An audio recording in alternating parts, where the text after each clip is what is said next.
السلام علیکم ورحمۃ اللہ وبرکاتہ۔ بسم اللہ الرحمن الرحیم۔ کلاس 7 کی آج پڑھیں گے اسلامیات، علوم اسلامیات، اور اس علوم اسلامیات کا جو باب نمبر ہے 4 اور اخلاق و آداب والا یہ چیپٹر ہم پڑھیں گے۔ اور اس چیپٹر کے جو عنوان ہے، جو ٹاپک ہے ہمارا، وہ ہے اثار۔ اس کے بارے میں پڑھیں گے، اثار ہوتا کیا ہے، اثار کے بارے میں جو اہمیت ہے اسلام کے اندر، تو یہ ساری باتیں ہم پڑھیں گے۔ پہلے ہم دیکھتے ہیں تدریسی مقاصد کیا ہیں اس کے۔ اثار کا مفہوم اور اہمیت بیان کر سکیں۔ نمبر 2، تاریخ اسلامی سے اثار کی مثالیں بیان کر سکیں۔ ملک و ملت کے لیے اثار کی اہمیت بتا سکیں۔ اب اس ٹاپک کے کچھ الفاظ ہیں، اہم الفاظ ہیں: اثار، ضرورت مند، ترجیح، وقف، انصار، قربانی، ملک و ملت اور تعمیر و ترقی۔ اب اس کا ہم مفہوم پڑھتے ہیں۔ اثار عربی زبان کا لفظ ہے، اس کے معنی ہے اوپر رکھنا، مقدم جاننا، ترجیح دینا۔ اپنی ضرورت پر دوسروں کی ضرورت کو ترجیح دینا اثار ہے۔ اثار سے مراد یہ ہے کہ کسی شخص کے پاس صرف اتنی چیز ہے جس سے اس کی اپنی ضرورت پوری ہو سکے، لیکن وہ اپنے اوپر کسی دوسرے ضرورت مند کو ترجیح دے اور اس چیز سے اس ضرورت مند کی ضرورت پوری کر دے جس سے کہ اسے خود بھی ضرورت ہے۔ خود تکلیف اٹھا کر کسی کو آرام پہنچانا اور اپنی ضرورت کو نظر انداز کر کے کسی دوسرے ضرورت مند کی مدد کرنا اثار ہے۔ اس کو سادہ الفاظ میں اگر آپ سمجھیں کہ اثار کہتے ہیں ترجیح دینا، یعنی اپنے اوپر کسی دوسرے کو ترجیح دینا۔ ترجیح دینا کیا ہوتا ہے؟ ترجیح دینے سے مراد یہ ہوتا ہے کہ آپ کو کسی چیز کی اشد ضرورت ہے، یعنی آپ کے پاس کچھ ایسی چیز ہے جس کی آپ کو شدت سے ضرورت ہے اور بڑی ضرورت ہے، لیکن اس کے باوجود بھی آپ کو اگر معلوم ہوتا ہے کہ کسی دوسرے بندے کو بھی اس چیز کی ضرورت ہے، تو اپنی ضرورت کو ایک طرف رکھ کر اگلے بندے کی ضرورت کو پورا کیا جائے، اور جو یہ کام کرتا ہے تو اس کو ہم یہ الفاظ سے یاد کرتے ہیں کہ اس بندے کے اندر جذبہ اثار ہے، اور اثار کی جو خوبی ہے اس بندے کے اندر پائی جاتی ہے۔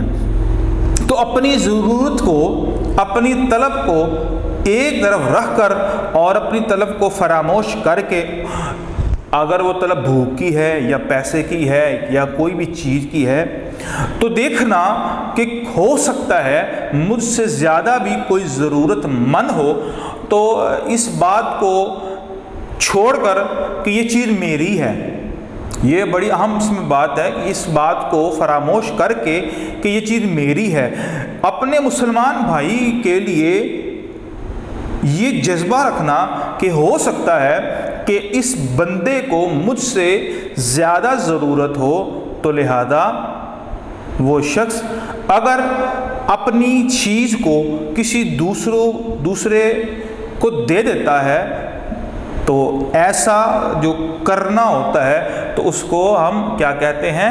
اثار کہتے ہیں۔ یعنی یہ کہا جا سکتا ہے کہ ایسے بندے کے اندر اثار موجود ہے۔ اب ہم اس کی اہمیت کو پڑھتے ہیں کہ اسلام کے اندر اس اثار کی کتنی اہمیت ہے۔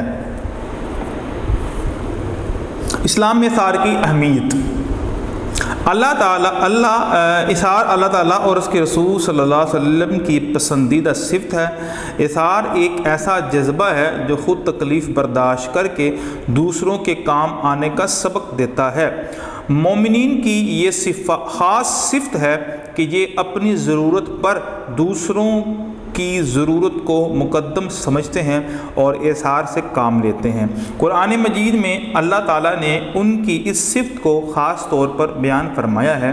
ترجمہ: وہ اپنی ذات پر دوسروں کو ترجیح دیتے ہیں چاہے انہیں خود اس چیز کی شدید ضرورت ہو۔ یاد رکھ لیجیے یہ مومنوں کی صفت ہے، جو اہل ایمان ہوتے ہیں نا، مومن جسے ہم کہتے ہیں۔ اللہ تعالیٰ نے سورہ مومنون کے اندر بھی کچھ صفات بیان فرمائی ہے، اور یہاں سورۃ حشر کے اندر بھی اللہ تعالیٰ نے بڑی شاندار، بڑی ہی عمدہ مومن کی صفت بیان فرمائی ہے کہ ایک مومن فقط یہ نہیں ہوتا کہ وہ نمازیں پڑھے، روزہ رکھے، زکوٰۃ دے، حج کرے، صرف یہ مومن نہیں ہے۔ مومن کی جو ڈیفینیشن ہے وہ بڑی ہی وسیع ہے۔ تو اس صفت کے اندر یہ بھی صفت آتی ہے کہ اگر چیز کی جو طلب اور ضرورت ہے خود کو ہے، لیکن اس کے باوجود بھی اپنے دل کے اندر محبت کے جذبے کو رکھتے ہوئے دوسروں کو اپنی چیز دے دینا اور محبت کے جذبے کو پروان چڑھانے کے لیے اپنی طلب کے اوپر دوسرے کی طلب کو غالب کر لینا، یہ بھی مومنین کی صفت ہے۔ اللہ نے فرمایا ہے وَيُؤْثِرُونَ عَلَىٰ أَنفُسِهِمْ وَلَوْ كَانَ بِهِمْ خَصَاصَةٌ، کہ اپنے آپ کے اوپر اوروں کو ترجیح دیتے ہیں، حالانکہ خود بڑی طلب ہے، خود اس چیز کی بڑی ضرورت ہے، اس کے باوجود بھی وہ دوسروں کو اپنے آپ کے اوپر ترجیح دیتے ہیں۔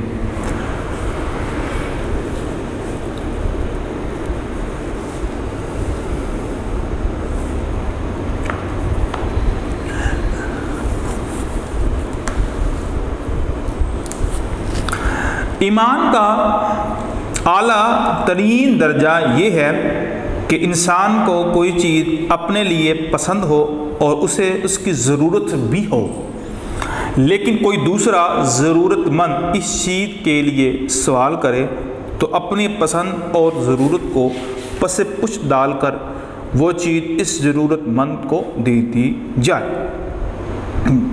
یعنی خود اس چیز کی بڑی ضرورت ہے، حاجت ہے، یا اس چیز یعنی کہ بندے نے اپنے لیے وہ چیز خریدی ہے۔ سردیاں ہیں تو گرم سوٹ خریدا ہے، گرمیاں ہیں تو کوئی اور سوٹ خریدا ہے، کھانے کے لیے کوئی چیز خریدی ہے، پہننے کے لیے کوئی کپڑا خریدا ہے۔ اور آپ سے اگر کوئی شخص مانگ لیتا ہے اور وہ کہتا ہے مجھے بھی اس چیز کی ضرورت ہے، میرے پاس اتنی حیثیت اور توفیق نہیں ہے کہ یہ میں خرید سکوں، تو اپنی اس ضرورت کو کہ اس نے پیسے بھی خرچے ہیں اور مال بھی لگایا ہے، اور اس بات سے قطع نظر کہ اس کی اس چیز کو لینے میں کافی دولت لگی ہے، وہ یہ محسوس کرتا ہے کہ میرے بھائی کو ہو سکتا ہے کہ مجھ سے کہیں زیادہ ضرورت ہو، تو وہ چیز اپنے مسلمان بھائی کو دے سکتا ہے۔ نبی صلی اللہ علیہ وسلم نے ایک دفعہ ایک بڑی خوبصورت دھاری دار چادر رسول اللہ صلی اللہ علیہ وسلم نے زیب تن کی ہوئی تھی۔ ایک صحابی رسول آئے اور آ کر رسول اللہ صلی اللہ علیہ وسلم کی چادر کی تعریف کرنی شروع کر دی۔ اب رسول اللہ صلی اللہ علیہ وسلم بھانپ گئے، آپ کو علم ہو گیا کہ اس شخص کو اس چادر کی لگتا ہے ضرورت ہے۔ اللہ کے رسول صلی اللہ علیہ وسلم نے فرمایا کیا آپ کو یہ چادر پسند ہے؟ وہ صحابی عرض کرنے لگے اللہ کے رسول جی ہاں مجھے یہ چادر بڑی پسند ہے۔ رسول اللہ صلی اللہ علیہ وسلم نے اس چادر کو اتارا اور اس صحابی کو تھما دیا، کہا تم لے لو۔ یعنی خود رسول اللہ صلی اللہ علیہ وسلم نے اسپیشل اپنے لیے منگوائی تھی، لیکن دیکھا کہ اس شخص کی طلب جو ہے میں بھی مجھ سے زیادہ ہو، وہ مجھ سے زیادہ اس چادر پر حریص ہو اور اس کا دل کرتا ہو یہ چادر لینے کے، تو لہذا رسول اللہ صلی اللہ علیہ وسلم نے اپنی چادر کو اتارا اور اس صحابی کے حوالے کر دیا۔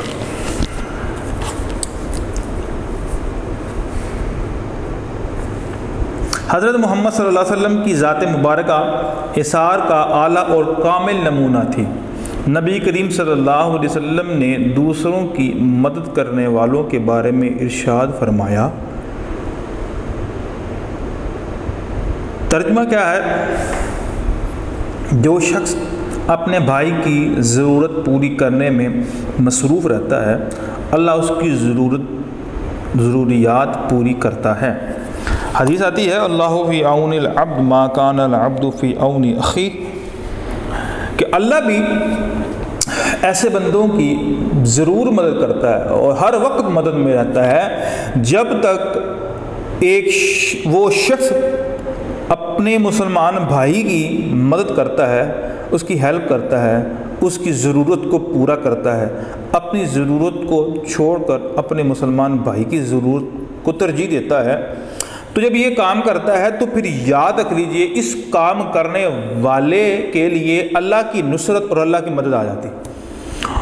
انسان مدد کرنے میں بڑا حقیر ہے، بڑی ٹیمپریری اور بڑی عارضی سی اور بڑی مختصر سی وہ ہیلپ کر سکتا ہے، لیکن اللہ رب العالمین کی ذات و قادر مطلق ہے، تو اس کی ذات کی جو مدد ہے وہ کتنی زیادہ ہوگی۔ کیوں؟ ہر انسان اپنی استطاعت کے مطابق کسی کی مدد کرتا ہے، لیکن جو اللہ کی استطاعت ہے، اللہ کی استطاعت بلکہ اللہ سے بڑھ کر سخی تو کوئی ہو ہی نہیں سکتا ہے، جو صبح دوپہر شام اپنے بندے فرما بردار اور اپنے نافرمان پر اب خرچ کر رہا ہے، بلکہ نافرمانوں کو زیادہ دے رہا ہے۔ کبھی ایسا نہیں کیا کہ اس نے اپنے پانی کو اپنے بندوں کے لیے روک دیا۔ تو مسلمان آپس میں ایک دوسرے کی جو محبت کے ساتھ اس کی ہیلپ کرتے ہیں، تو اللہ بھی ایسے لوگوں کی ہیلپ اور مدد کرتے ہیں۔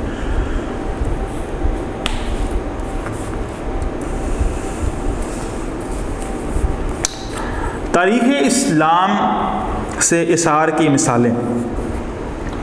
حضرت محمد صلی اللہ علیہ وسلم کی حیات مبارکہ سے اثار کی بہت سی مثالیں ملتی ہیں۔ ایک دفعہ آپ صلی اللہ علیہ وسلم کے ہاں مہمان آیا، گھر میں بکری کے دودھ کے سوا کچھ نہیں تھا۔ آپ صلی اللہ علیہ وسلم نے اس دودھ سے مہمان کی تواضع کی اور خود بھوکے رکھے۔ تو یہ دیکھیں رسول اللہ صلی اللہ علیہ وسلم کا جذبہ اثار، خود بھوک تھی لیکن اپنی بھوک کو بھول گئے اور اپنے مہمان کی بھوک کو مٹانے کے لیے بکری کا دودھ اس کے سامنے پیش کیا۔ حضرت خدیجہ رضی اللہ تعالی عنہا یہ رسول اللہ صلی اللہ علیہ وسلم کی سب سے پہلی زوجہ محترمہ ہیں، مکہ کی سب سے مالدار خاتون تھی، اور حضرت محمد صلی اللہ علیہ وسلم کے نکاح کے بعد آپ رضی اللہ تعالی عنہا نے اپنی ساری دولت اللہ تعالیٰ کی خوشنودی کے لیے، دین اسلام کی خدمت اور ضرورت مندوں کے لیے وقف کر دی۔ اس طرح آپ نے اثار کا بے مثال مظاہرہ کیا۔ مالدار خاتون تھی، بڑا مال تھا، تجارت کرتی تھی، تاجر تھی بہت بڑی، لیکن جب نکاح ہوا تو ساری دولت اللہ کے رسول صلی اللہ علیہ وسلم کے قدموں پر نچھاور کر دی۔ آگے ہے ہجرت مدینہ کے موقع پر انصار نے اثار کا مظاہرہ کیا۔ انہوں نے اپنی ضروریات پر اپنے مہاجر بھائیوں کی ضروریات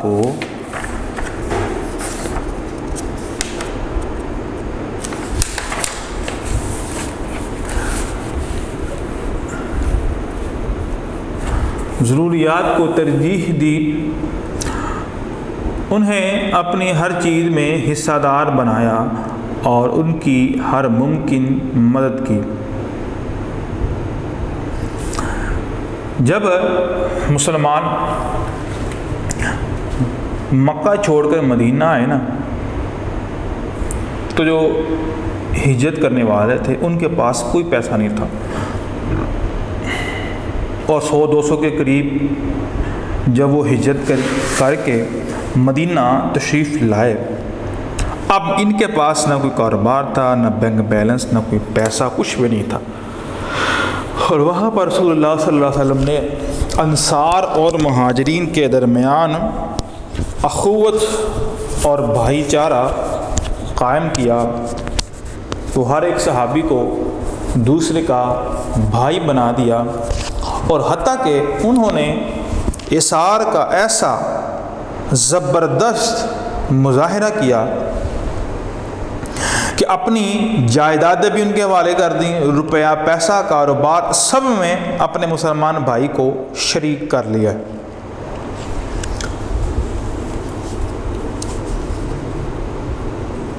آگے ہے غزوہ تبوک مسلمانوں کے لیے بہت آزمائش کا دور تھا۔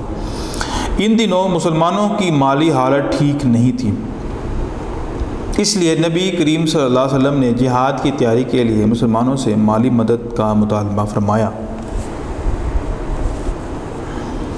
اس موقع پر تمام صحابہ کرام رضی اللہ تعالیٰ عنہم نے بے پناہ اثار کا مظاہرہ کیا۔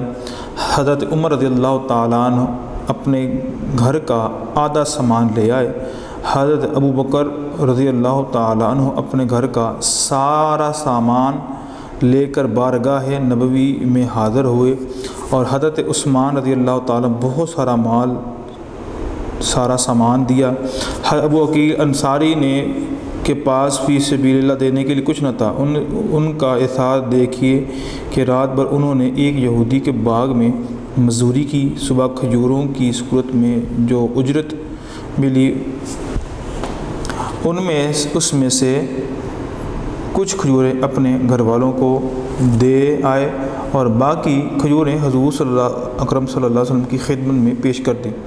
حضرت محمد صلی اللہ علیہ وسلم نے حضرت ابو عقیل انصاری کے اس اثار کی بہت تعریف کی، فرمایا کہ کھجوروں کو تمام سامان پر برکت کے لیے بکھیر دو۔ اس موقع پر مسلمان خواتین کا اثار بھی قابل دید تھا، انہوں نے اپنے ساری زیورات جہاد کے لیے نبی کریم صلی اللہ علیہ وسلم کی خدمت میں پیش کر دیے۔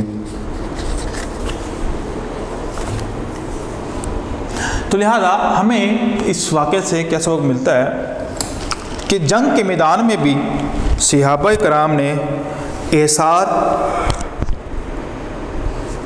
کے جذبے کو فراموش نہیں کیا، بلکہ اس جنگ کے دوران بھی ہر طرح سے مدد کی، ہیلپ کی، تعاون کیا، پیسہ خرچ کیا، مال و دولت خرچ کیا، اور اللہ تعالیٰ نے پھر مسلمانوں کو اس جنگ میں فتح عطا فرمائی۔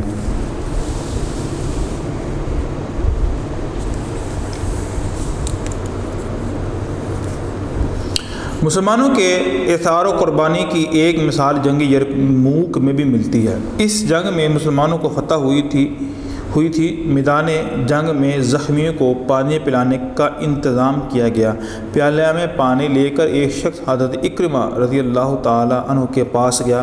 حضرت اکرمہ زخموں سے چور تھے، ابھی وہ پانی پینے ہی لگے تھے کہ ایک اور زخمی نے پانی مانگا۔ حضرت اکرمہ نے پانی پلانے والے شخص سے کہا کہ پہلے اس زخمی کو پانی پلا دو۔ پانی پلانے والا بھی ابھی دوسرے زخمی کے پاس پہنچا ہی تھا کہ ایک تیسرے زخمی نے پانی مانگا۔ دوسرے زخمی نے پانی پلانے والے کو تیسرے زخمی کے پاس بھیجا کہ پہلے اس کو پانی پلا دو۔ پانی پلانے والا جب تیسرے زخمی کے پاس پہنچا تو وہ شہید ہو چکا تھا۔ پانی پلانے والا فوراً دوسرے اور پہلے زخمی کے پاس آیا تو وہ بھی شہید ہو چکے تھے۔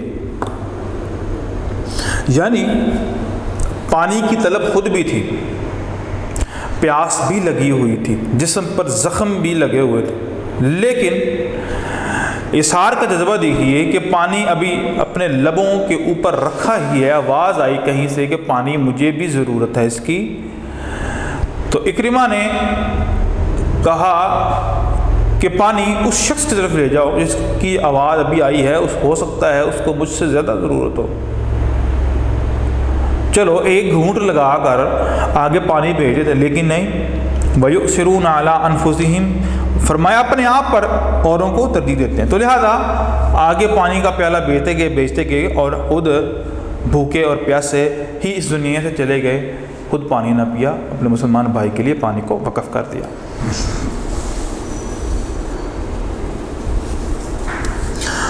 ملک و ملت اور اثار جذبہ اثار۔ ملک و ملت کی ترقی میں جذبہ اثار کو بنیادی اہمیت حاصل ہے۔ اپنے آرام کی بجائے ملک و ملت کے فائدے کو ترجیح دینا اثار ہے۔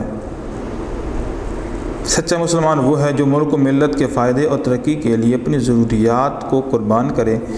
ہم سب پاکستانی ہیں، ہم اپنے وطن سے محبت کرتے ہیں۔ پاکستان کی تعمیر و ترقی کے لیے ہمیں اپنے ذاتی فائدے اور آرام کی بجائے اپنے ملک کے فائدے اور اس کی عوام کے آرام کے لیے کوشش کرنی چاہیے۔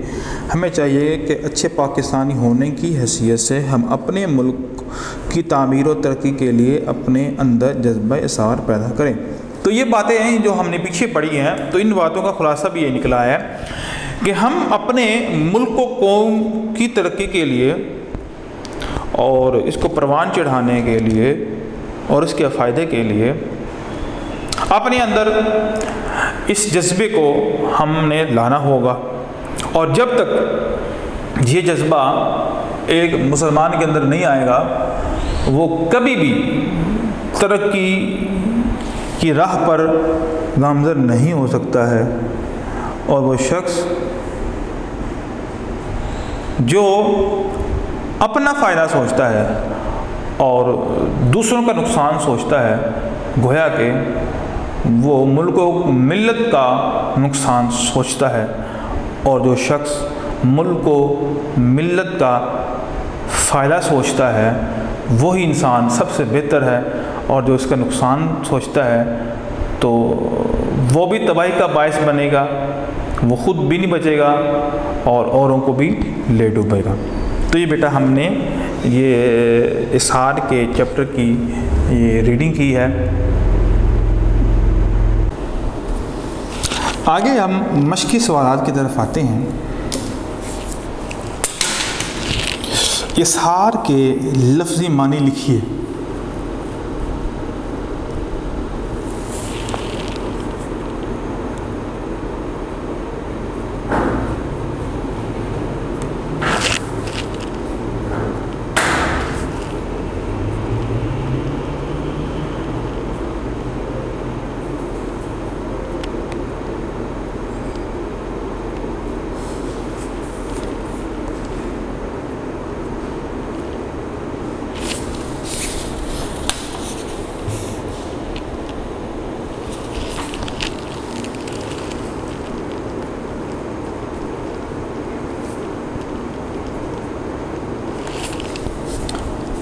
اظہار کے لفظی معنی ہیں ترجیح دینا اور مقدم کرنا۔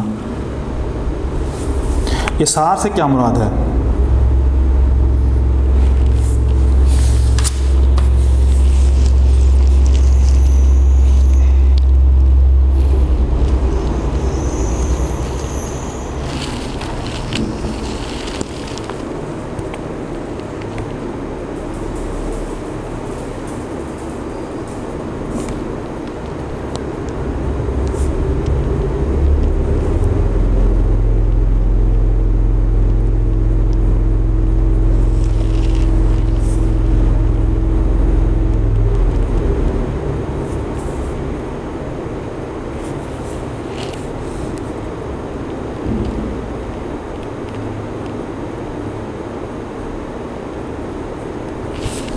اپنی ضرورت پر دوسروں کی ضرورت کو ترجیح دینا اظہار کہلاتا ہے۔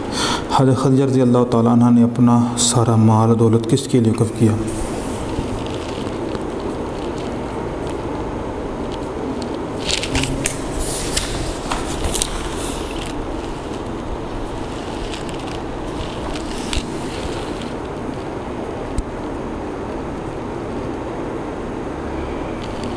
غریبوں اور دین اسلام کے لیے۔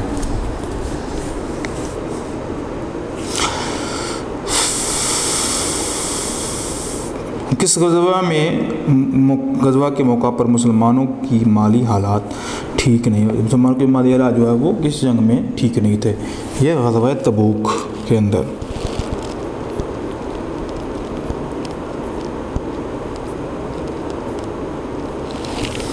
غزوہ تبوک میں حالت۔ آگے ہم خالی جگہ پر کریں۔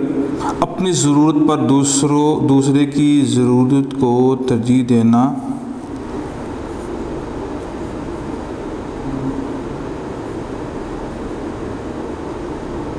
اظہار ہے۔ اظہار اللہ تعالیٰ اور اس کے رسول صلی اللہ علیہ وسلم کی پسندیدہ صفت یا خوبی، ٹھیک ہے۔ حضرت محمد صلی اللہ علیہ وسلم نے حضرت ڈیش کے اثار کی بہت تعریف کی۔ حضرت ابو عقیل انصاری مسلمانوں کے ڈیش کی ایک مثال غزوہ تبوک میں بھی ملتی ہے۔ مسلمانوں کے حصار،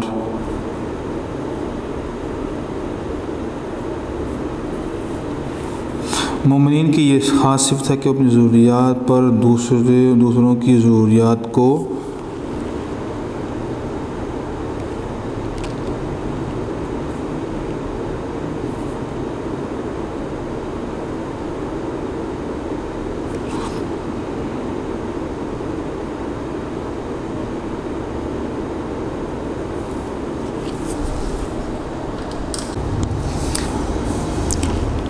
اپنی ضروریات پر دوسروں کی ضروریات کو ڈیش سمجھتے ہیں، مقدم سمجھتے ہیں۔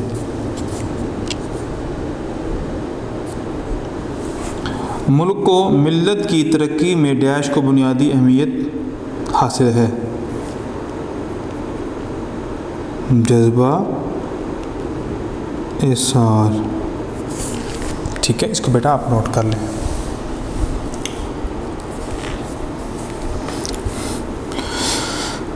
درست جواب، یہ دائرہ لگانا ہے۔ اثار کس زبان کا لفظ ہے؟ فارسی، سنسکرت اور عربی زبان کا لفظ ہے۔ ہجرت مدینہ کے موقع پر کس نے اثار کا مظاہرہ کیا؟ مہاجرین نے، انصار نے کیا۔ غزوہ تبوک کے موقع پر کون سے صحابی اپنے گھر کا سارا سامان لے؟ حضرت ابوبکر، حضرت عمر، حضرت عثمان، حضرت ابوبکر۔ دوسرے زخمی کی آواز سن کر حضرت اکرمہ نے پانی پلانے والے شخص کو سے کہا، پہلے مجھے پانی پلا دو، اسے پانی نہ دو، پہلے اسے پانی پلا دو، یہ کہا تھا۔ کس صحابی نے رات بھر ایک یہودی کے باغ میں مزدوری کی؟ حضرت ابو عقیل، حضرت انس، حضرت بلال، حضرت ابو عقیل۔ آگے ہے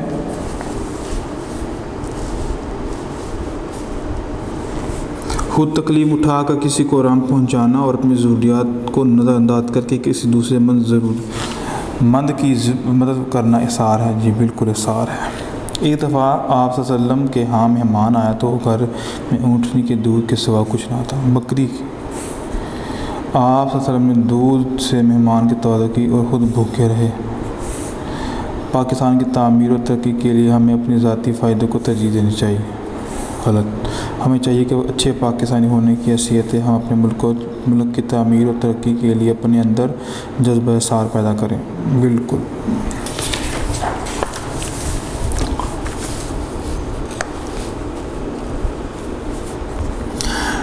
آگے کالم بنانے ہیں۔ اثار ایک ایسا جذبہ ہے جو خود تکلیف برداشت کر کے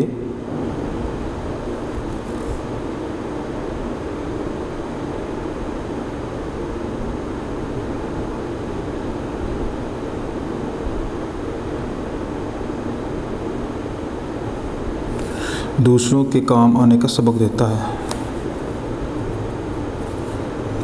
یہاں پر حضرت محمد صلی اللہ علیہ وسلم کی حیات مبارکہ سے اثار کی بہت سی مثالیں ملتی ہیں۔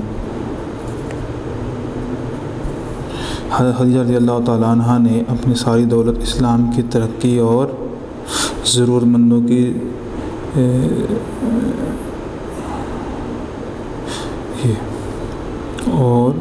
حضرت خدیجہ رضی اللہ تعالیٰ عنہ نے اپنی ساری دولت اسلام کی ترقی ضرورت مندوں کی ضرورتیں پوری کرنے کے لیے وقف کرتی ہیں۔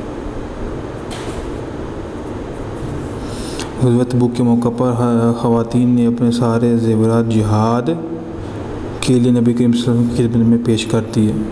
4 نمبر۔ اور آخری سچا مسلمان وہ ہے جو ملک و ملت کے فائدے کو اپنی ضروریات پر ترجیح دے۔ یہاں تک کمپلیٹ ہے، یا آپ اس کو نوٹ کر لیں۔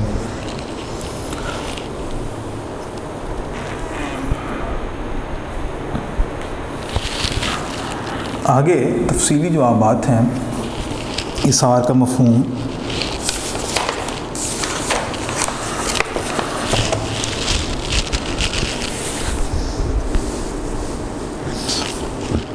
یہ کوشچن یہاں سے شروع ہوتا ہے اور یہاں تک ختم ہو جاتا ہے۔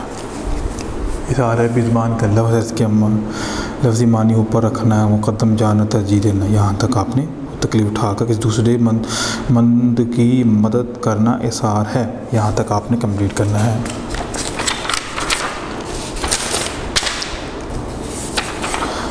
نیکسٹ کوشچن ہے، اسلام میں اثار کو کیا اہمیت حاصل ہے؟ یہ سوال نمبر 2 یہاں سے شروع ہوتا ہے۔ اثار اللہ تعالیٰ اور اس کے رسول کی پسندیدہ صفت ہے، یہاں سے لے کر یہاں تک، یہ یہاں تک آپ نے کمپلیٹ کرنا ہے، یعنی یہاں سے شروع ہوتا ہے اور یہاں تک یہ ختم ہوتا ہے۔ کوشچن نمبر 2، اسلام میں اثار کی اہمیت۔ نیکسٹ کوشچن نمبر 3، تاریخ اسلامی سے اثار کی مثال بیان۔ یہ تاریخ اسلام آپ کو نظر آ رہا ہے، یہاں سے شروع ہوتا ہے یہ، اور یہ مکمل یہاں تک ہوتا ہے۔ آپ اس میں سے ایک واقعہ یہ کوٹ کر سکتے ہیں، اور ایک پہلا واقعہ تبوک والا، یہ تقریباً اس میں 3 واقعات ہیں، 3 واقعہ میں سے آپ کو اس سے بھی 2 کر سکتے ہیں، یہاں پہ ڈپینڈ کرتا ہے کہ آپ کر سکتے ہیں یا نہیں کر سکتے۔ تو یہاں سے نشان لگا دیا میں نے آپ کو، یہ ویسے مکمل ہے، آپ اس میں سے کچھ تھوڑی بہت کمی اس حوالے سے کر سکتے ہیں کہ 3 واقعات ہیں، آپ 2 کو نوٹ کر لیں، اور ایک آپ کی انفارمیشن کے لیے کہ آپ ایسے واقعات کو اپنے الفاظ میں لکھیں۔ اگر آپ ورڈ ٹو ورڈ لکھنا چاہیں گے تو بہت مشکل ہوگی، آپ اس طرح کریں کہ آپ اس واقعات کو اچھی طرح ذہن نشین کر کے اور پھر اپنے الفاظ میں آن ورڈنگ کے اندر آپ لکھیں گے تو زیادہ بہتر ہوگا۔ آخری کوشچن ہے، ملک و ملت کے لیے جذبہ اثار پر نوٹ لکھیے۔ تو یہ آخری جو پوائنٹ ہے یہ یہاں سے لے کر یہاں تک یہ مکمل آپ نے کرنا ہے۔ تو ہمارا جو چیپٹر ہے، یہ ٹاپک جو ہمارا اثار والا ہے وہ ہمارا کمپلیٹ ہو جاتا ہے لانگ کوشچن کے ساتھ۔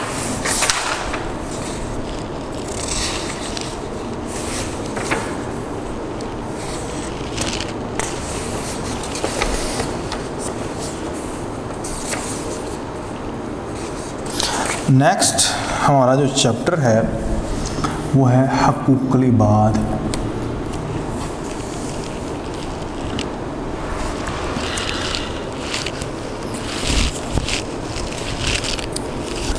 اس کی تدریسی مقاصد دیکھ لیتے ہیں۔ طلباء حقوق العباد کا مفہوم اور اہمیت بیان کر سکیں، والدین، اولاد، اساتذہ اور ہمسایوں کے حقوق کا جائزہ لے سکیں۔ اہم الفاظ میں سے کون کون سے ہیں؟ حق ہے، حقوق اللہ ہے، حقوق العباد ہے، والدین ہیں، رشتہ دار ہیں، یتیم ہیں، محتاج ہیں اور ہمسایہ ہیں۔ اب ہم اس کا مفہوم پڑھتے ہیں۔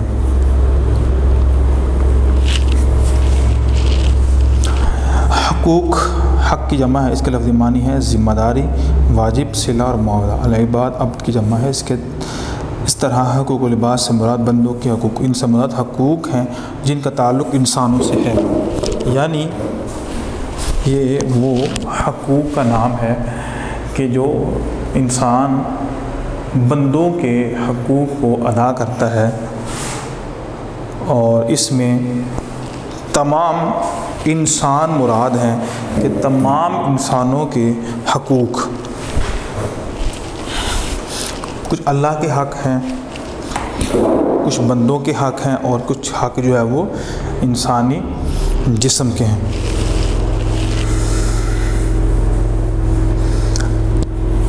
اب ہم پڑھتے ہیں اسلام میں حقوق العباد کی اہمیت۔ اسلام میں حقوق العباد پر بہت زور دیا گیا ہے۔ اچھا مسلمان بننے کے لیے عبادات اور کے ساتھ ساتھ حقوق العباد کا ادا کرنا بھی ضروری ہے۔ حقوق العباد کی اہمیت کا اندازہ اس بات سے ہوتا ہے کہ بندے کا حق اللہ تعالیٰ بھی اس وقت تک معاف نہیں کرے گا جب تک کہ وہ بندہ خود معاف نہ کرے۔ اسی اہمیت کے پیش نظر قرآن مجید میں بندوں کے حقوق بڑی تفصیل سے بیان کیے گئے ہیں۔ قرآن مجید میں بار بار حقوق العباد کی ادائیگی کی یاد دہانی کرائی گئی ہے، جہاں پر اللہ تعالیٰ نے اپنے حقوق بیان فرمائے ہیں کہ وَقَضَىٰ رَبُّكَ أَلَّا تَعْبُدُوا إِلَّا إِيَّاهُ۔ اللہ کا حق کیا ہے کہ اس کی عبادت کی جائے، اس کے ساتھ کسی کو شریک نہ ٹھہرایا جائے، اللہ کی بات مانی جائے۔ یہ سارے اللہ تعالیٰ کے حق ہیں، اور اللہ تعالیٰ نے اپنے حق کے ساتھ ساتھ جو انسانوں کے حق ہیں وہ بھی اللہ تعالیٰ نے بیان فرما دیے ہیں۔ بندوں کے حق بھی بڑے اہم ہیں، اور اس کا جو معاملہ انسانوں کے ساتھ ہوتا ہے کہ جب تک انسان خود بھی معاف نہیں کرے گا تو اللہ تعالیٰ بھی ایسے بندے کو معاف نہیں کریں گے کہ جس کا بندوں کے ساتھ کچھ معاملہ ہوگا۔ اور قیامت کے روز بھی کچھ بندے ایسے بھی ہوں گے کہ جنہوں نے بھی انسانوں کے حقوق ادا کرنے، اللہ کے اس نے ہو سکتا ہے حقوق ادا کیے ہوں، لیکن انسانوں کے حقوق ادا کرنے سے وہ دنیا کے اندر قاصر رہا ہے۔ تو لہذا یہ بڑی اہمیت کے حامل ہیں۔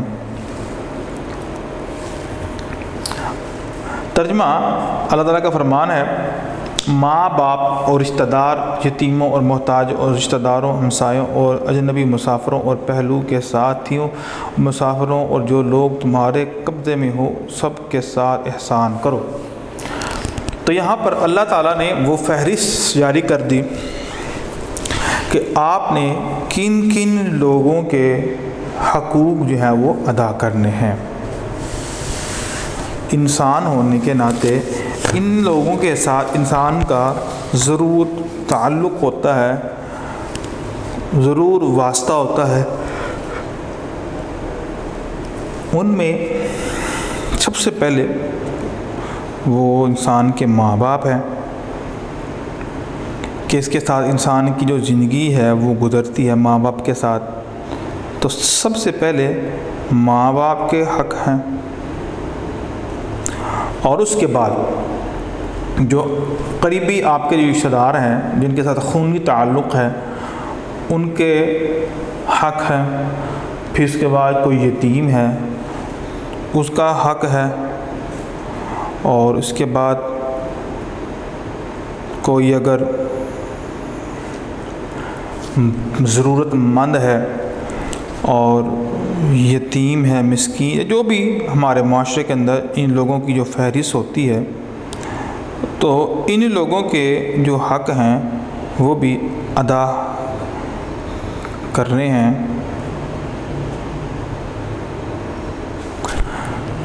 اور اس کے بعد کوئی بھی جو اجنبی ہوتا ہے، مسافر ہے، اگر وہ آپ کے پاس آ جاتا ہے تو آپ کا کام بنتا ہے کہ اگر وہ آپ سے ہیلپ چاہتا ہے، آپ سے مدد مانگنا چاہتا ہے، تو آپ کا کام بنتا ہے، آپ کے لیے لازم ہے کہ آپ اس کی ہر طرح سے بہترین مدد اور ہیلپ کریں۔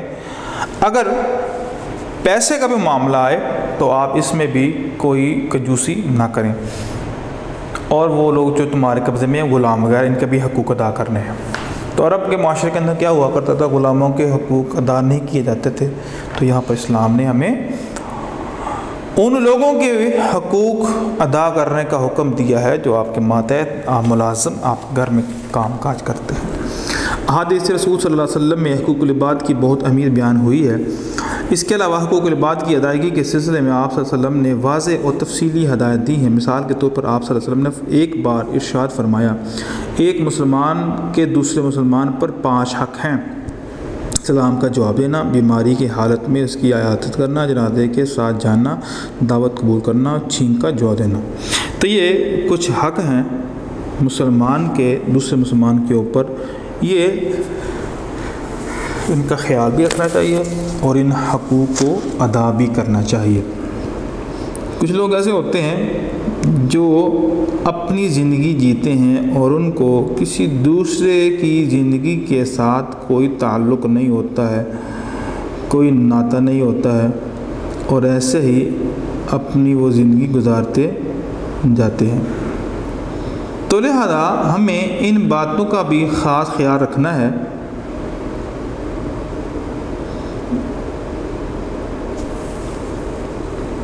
کہ ایک مسلمان کے اوپر دوسرے مسلمان کے جو حق ہیں ان کی جو تفصیل اور فہرست ہے وہ بھی آپ نے یاد رکھنی ہے۔ آگے والدین کے حقوق ہیں۔ سب سے بڑھ کر جو حقوق ہیں وہ والدین کے ہیں، کیونکہ اللہ تعالیٰ نے قرآن مجید میں توحید کے متصل بعد جس امر کا اظہار کیا ہے اور بیان کیا ہے جس امر کو، وہ کیا ہے؟ وَقَضَىٰ رَبُّكَ أَلَّا تَعْبُدُوا إِلَّا إِيَّاهُ وَبِالْوَالِدَيْنِ إِحْسَانًا، کہ توحید کے بعد اللہ تعالیٰ نے جس امر کو تفصیل سے بیان فرمایا ہے وہ کون سا ہے؟ وہ ہے والدین کی اطاعت و فرما برداری۔ یعنی یہ ایسا فعل ہے اور ایسا کام ہے جس کی اسلام نے مختلف مقامات پر بڑی وضاحت کی ہے اور والدین کے ساتھ ادب اور احترام سے پیش آنے کا حکم دیا ہے۔ حقوق العباد میں سب سے پہلے والدین کے حقوق ہیں۔ والدین کے حقوق کی ادائیگی پر خصوصی زور دیا گیا ہے۔ اللہ تعالیٰ نے قرآن مجید میں ارشاد فرمایا ہے، ہم نے انسانوں کو ماں باپ کے ساتھ اچھا سلوک کرنے کی تاکید کی ہے۔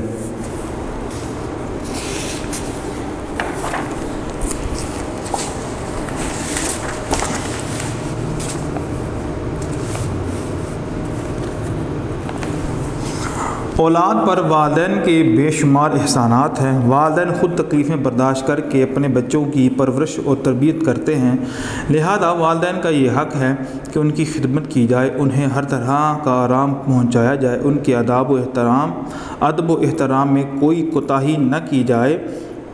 خاص طور پر جب والدین بوڑھے ہو جائیں تو ان کی زیادہ دیکھ بھال اور ادب کرنا چاہیے۔ قرآن مجید میں اللہ تعالیٰ نے اس بات کی خاص طور پر تاکید کی ہے کہ بوڑھے والدین کی خدمت اور عزت و احترام کیا جائے۔ اللہ تعالیٰ کا فرمان ہے، اما یبلغن عندک الکبر احدہما او کلاہما فلا تقل لہما اف ولا تنہرہما وقل لہما قولا کریما۔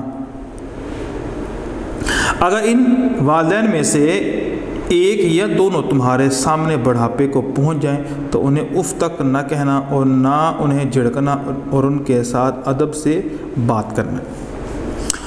تو سب سے پہلے جس کا حق ہم نے ادا کرنا ہے وہ والدین، کیونکہ انسان کے اوپر والدین کے بے شمار احسانات ہیں، اتنے احسانات ہیں کہ انسان ان کا حق ادا نہیں کر سکتا ہے۔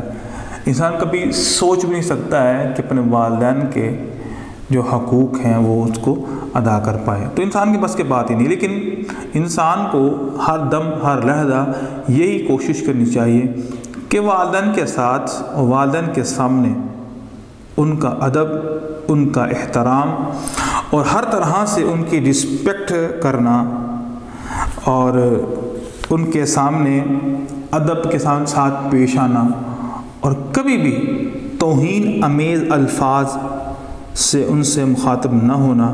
وَقُلْ لَهُمَا قَوْلًا كَرِيمًا، اور بات بھی کرنی ہے نرم کرنی، سخت بات، سخت لہجہ اپنے والدین کے ساتھ نہیں رکھنا ہے۔ اور خاص طور پر اللہ نے فرمایا کہ جب وہ بوڑھے ہو جائیں نا تو پھر تو وَخْفِضْ لَهُمَا جَنَاحَ الذُّلِّ مِنَ الرَّحْمَةِ، اپنے کندھوں کو جھکا دینا، کبھی کبھی ان کی زبان سے سخت الفاظ نکل جاتے ہیں، سختی آ جاتی ہے۔ اب بچپن میں تمہاری غلطیوں کو انہوں نے برداشت کیا، اب وہ بڑھاپے کی عمر کو پہنچ چکے ہوئے ہیں، اب تمہارا کام بنتا ہے کہ تم اپنے والدین کی ان چھوٹی موٹی کوتاہیوں کو نظر انداز کرو۔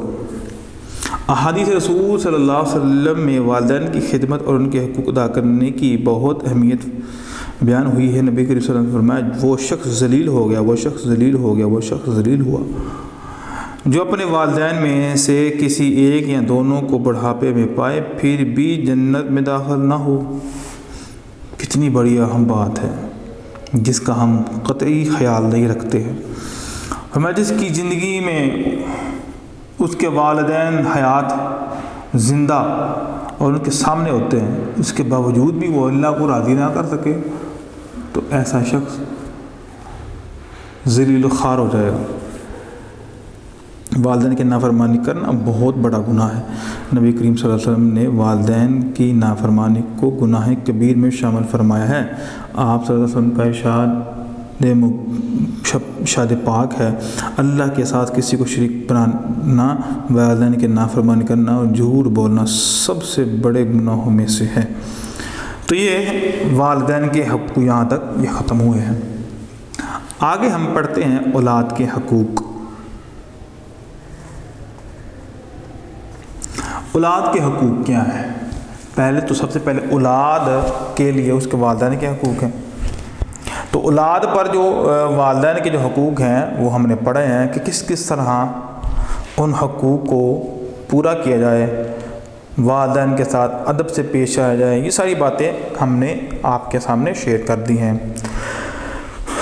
اب مرحلہ آ جاتا ہے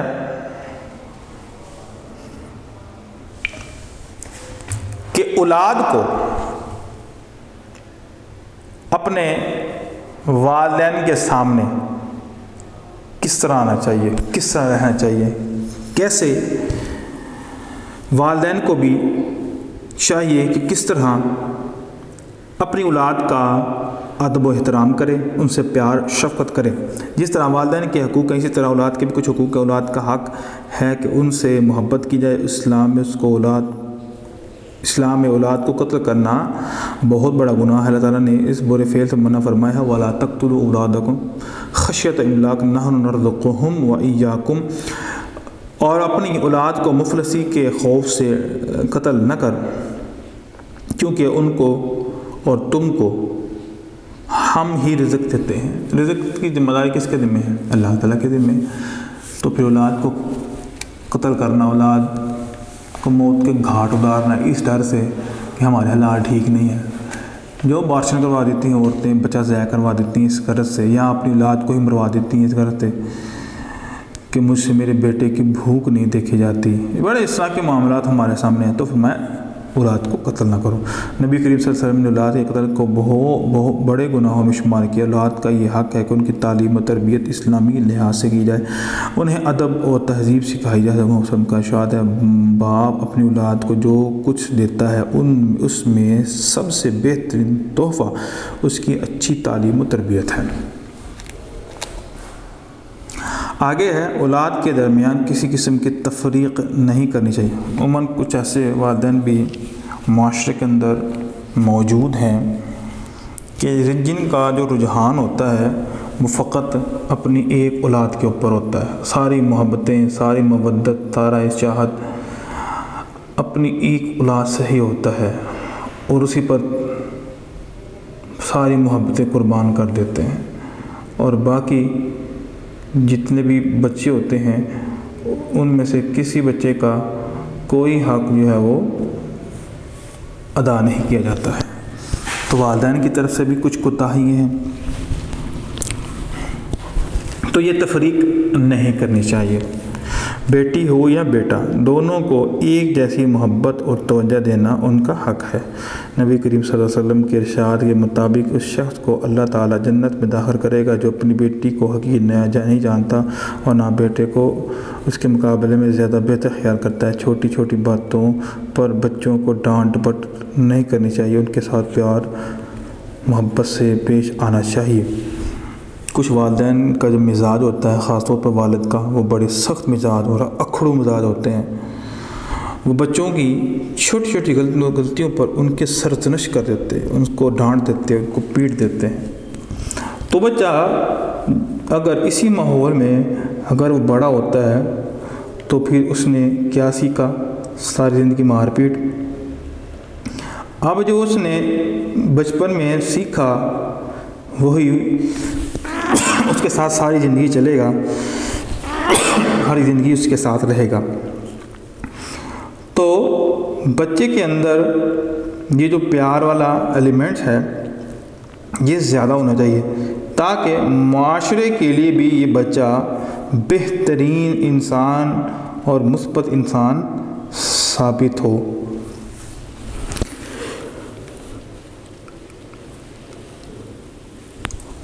اور تفریق بیٹوں اور بیٹیوں میں نہیں ہونی چاہیے اور ان سب کا جو حقوق ہیں ادا ہونے چاہیے۔ اب آگے ہے ہمسایوں کے حقوق۔ ہمسایہ اس شخص کو کہتے ہیں جو گھر کے پاس رہتا ہو۔ ہمسائے کے حقوق کو بہت اہمیت حاصل ہے۔ قرآن مجید میں ان کے حقوق کی ادائیگی پر خصوصی زور دیا گیا ہے۔ قرآن مجید میں اللہ تعالیٰ نے ہمسایوں کے ساتھ اچھا سلوک کرنے کا حکم دیا ہے۔ ہمسایہ کے حقوق ادا کرنا ضروری ہے، چاہے ہمسایہ رشتہ دار ہو یا اجنبی ہو، مسلمان ہو یا غیر مسلم ہو۔ حضرت محمد صلی اللہ علیہ وسلم نے ہمسایہ سے اچھے سلوک کرنے اور ان کے حقوق ادا کرنے کی خصوصی تاکید فرمائی ہے۔ آپ صلی اللہ علیہ وسلم نے فرمایا، جو شخص اللہ اور اس کے رسول پر ایمان رکھتا ہے اس پر لازم ہے کہ اپنے ہمسائے کو تکلیف نہ دے۔ تو جہاں پر حقوق العباد ہم نے پڑھے ہیں، والدین کا حق، اولاد کا حق، اور ان حقوق میں سے ایک حق رشتہ داروں کا بھی ہے کہ رشتہ دار جو ہیں، جو آپ کے قریبی ہیں، ہمسائے ہیں، یا آپ کے گھر کے ساتھ ان کی دیوار ہے، یا ویسے بھی کوئی یا فیملی ممبر ہے، تو آپ کے لیے یہ بات بڑی لازم ہے کہ آپ نے ان کے ساتھ بھی اچھا رویہ رکھنا ہے۔ ان کے ساتھ کوئی ایسا معاملہ نہیں کرنا ہے جس کی وجہ سے ان کی جو عزت ہوتی ہے، عزت نفس جو ہوتی ہے، وہ مجروح ہو جائے۔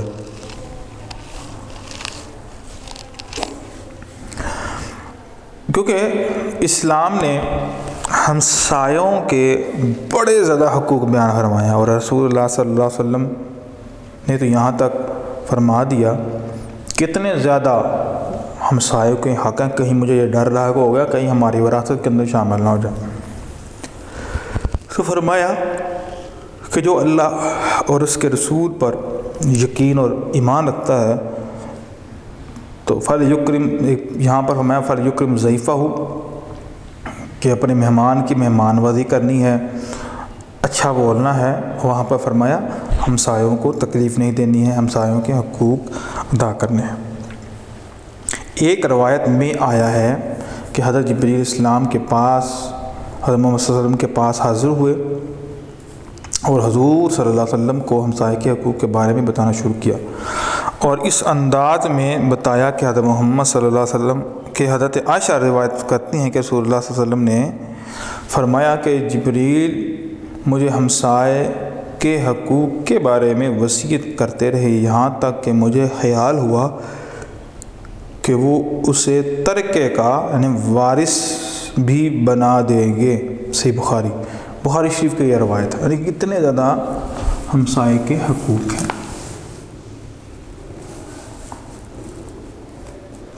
اور ہمارے معاشرے کی اگر بات کی جائے،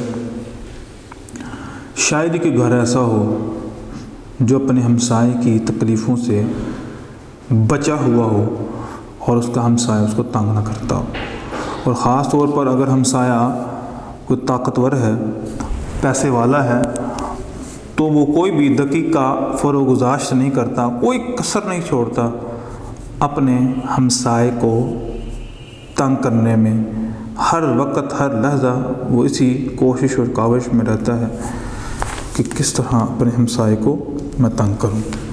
تو یہ بہت برا فعل ہے۔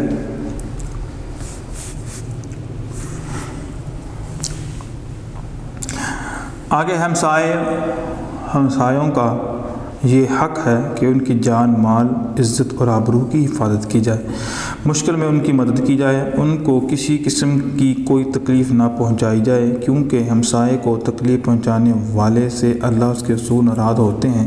جہاں تک ہو سکے مال اور دوسری چیزوں سے ان کی مدد کی جائے، بیماری کی صورت میں ہمسائے کی عیادت کی جائے، کوئی ایسا کام نہ کیا جائے جس سے ہمسایوں کے نقصان کا اندیشہ ہو۔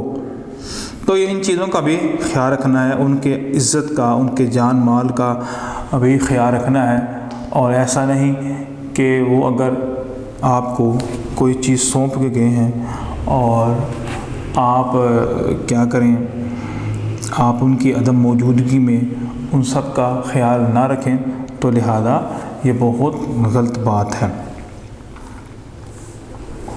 آگے ہے اساتذہ کے حقوق۔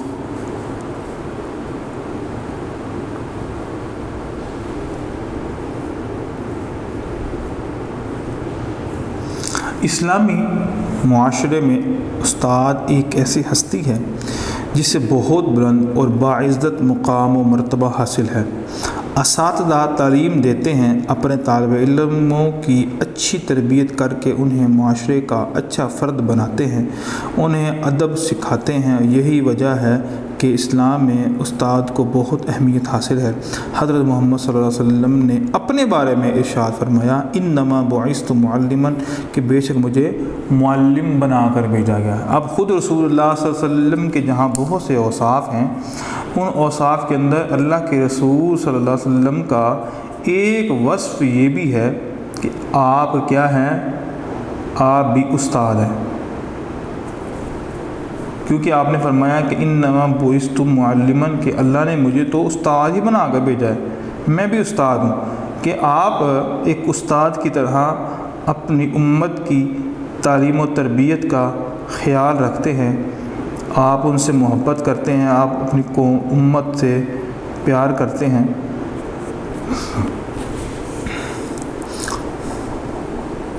لہذا صحابہ کرام رضی اللہ تعالیٰ عنہ آپ صلی اللہ علیہ وسلم کی باتیں غور سے سنتے تھے، اور آپ صلی اللہ علیہ وسلم کے سامنے نہایت باادب طریقے سے بیٹھتے تھے، وہ آپ صلی اللہ علیہ وسلم سے دھیمی آواز میں بات کرتے تھے۔ استاد اپنے مقام و مرتبہ کی وجہ سے والدین کی طرح عزت و احترام کے حامل ہوتے ہیں۔ اساتذہ کا یہ حق ہے کہ ان کا ادب و احترام کیا جائے۔ حضرت محمد صلی اللہ علیہ وسلم کا ارشاد ہے، جس سے علم سیکھو اس کا احترام کرو۔ یعنی آپ ایک استاد کی اہمیت کا اندازہ اس بات سے لگا سکتے ہیں کہ ایک دفعہ حضرت علی رضی اللہ تعالیٰ نے فرمایا کہ جس نے مجھے ایک حرف بھی سکھایا، ایک لفظ بھی سکھایا، تو وہ میرا کیا ہے، استاد ہے۔ وہ میرے گلے میں رسی ڈال کر اگر مجھے کھینچے بھی تو میں اف تک نہیں کروں گا، کیونکہ میرے استاد نے ایسا کیا ہے۔ تو جس معاشرے کے اندر استاد کو اس طرح کی ویلیو دی جائے اور اس طرح اس کا ادب کیا جائے، تو کبھی بھی وہ معاشرہ ترقی سے اس کو روکا نہیں جا سکتا ہے۔ اور جس معاشرے میں اساتذہ کو گھر کی کھیتی سمجھا جائے، جب دل کیا پیار کر لیا، جب دل کیا ڈانٹ دیا، کیس چڑھا دیے، بڑے معاملات ہوتے ہیں، آپ کو بھی پتہ ہے، تو یہ غیر اخلاقی ہیں۔ والدین کے بھی جس طرح حقوق ہیں، اس طرح اساتذہ کے بھی حقوق ہیں۔ تو اسلام استاد کی خدمت کرنے، ان کی نصیحت کو غور سے سننے، ادب اور ان کے ساتھ ادب و احترام سے بات کرنے، ان کی ہدایات پر عمل کرنے، ان کی عزت کرنے، ان کے لیے دعا خیر کرنے کا حکم دیتا ہے۔ یہ سب اساتذہ کے حقوق ہیں جن کو ادا کرنا ہر طالب علم کا فرض ہے۔ تو آپ کا کام بنتا ہے کہ آپ اپنے اساتذہ کرام کے لیے دعائیں بھی کریں۔ بہت کم لوگ اور کروڑوں میں کوئی ایک ہوگا جو اپنے اساتذہ کرام کے لیے دعا کرتا ہو، عموماً کوئی بھی نہیں کرتا ہے، اور اساتذہ اپنے بچوں کے لیے ضرور دعائیں کرتے ہیں۔ تو بچوں کے لیے یہ بڑی اہم بات ہے کہ وہ اپنی دعاؤں کے اندر اپنے مینٹور، اپنے ٹیچرز اور جن سے انہوں نے کچھ بھی سیکھا ہے نام لے کر اللہ تعالیٰ سے ان کی ترقی، ان کی صحت، ان کی زندگی کی بہتری کے لیے اللہ سے دعا کیا کریں۔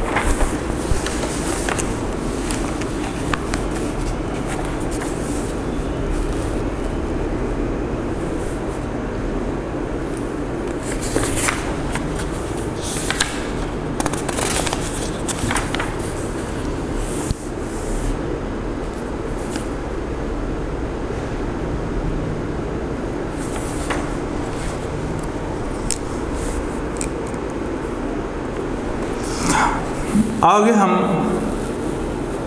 مشقی سوالات کی طرف آتے ہیں۔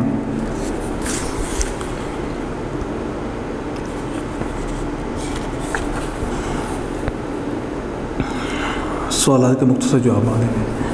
حقوق کے لفظی معنی لکھیں۔ ذمہ داری، صلہ وغیرہ، یہی اس کے معنی ہیں۔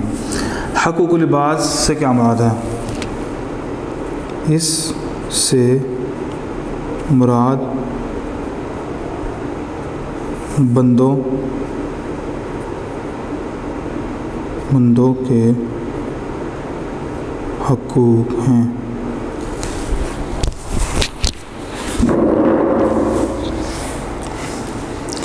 نیکسٹ کوشچن ہے، اچھا مسلمان بننے کے لیے عبادت کے ساتھ ساتھ کس چیز کی ضرورت ہے؟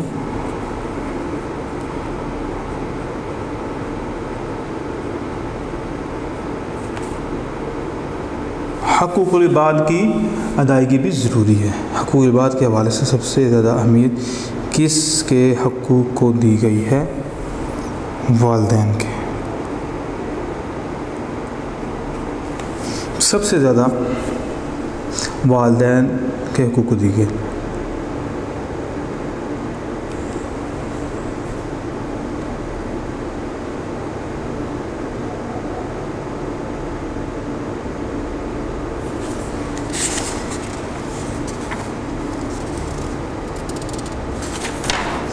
آگے ہم مشکل نمبر 2 پڑھتے ہیں۔ یہ خالی جگہ پور کرنی ہے۔ حقوق ڈیش کی جمع ہے۔ حقوق حق کی جمع ہے۔ سلمان نہیں آیا ابھی تک۔ اولاد پر ڈیش کے بے شمار احسانات ہیں۔ والدین کے۔ والدین کے بے شمار حق ہے۔ اسلام میں اولاد کو ڈیش کرنا بہت بڑا گناہ ہے۔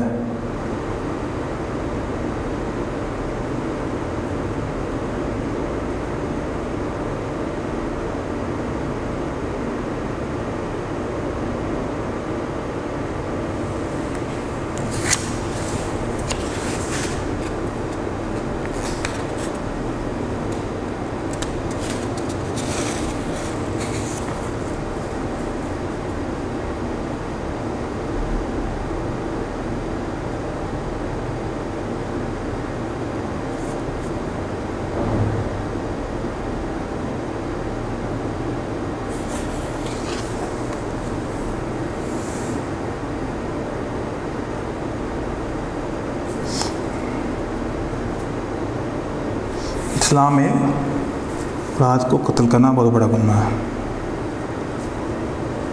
آگے نمبر 4 ہے، ہمسایہ اس ڈیش کو کہتے ہیں جو گھر کے پاس رہتا ہو۔ ہمسایہ اس شخص کو کہتے ہیں جو اسلامی معاشرے میں ڈیش ایک ایسی ہستی ہے جس سے بہت بلند اور باعث مقام مرتبہ حاصل ہے۔ اساتذہ، جو شخص اللہ اس کے رسول پر ایمان رکھتا ہے اسے چاہیے کہ اپنے ڈیش کو تکلیف نہ دے۔ اپنے ہمسائے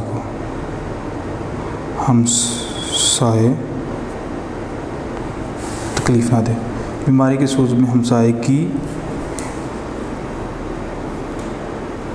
تیمارداری کی جائے۔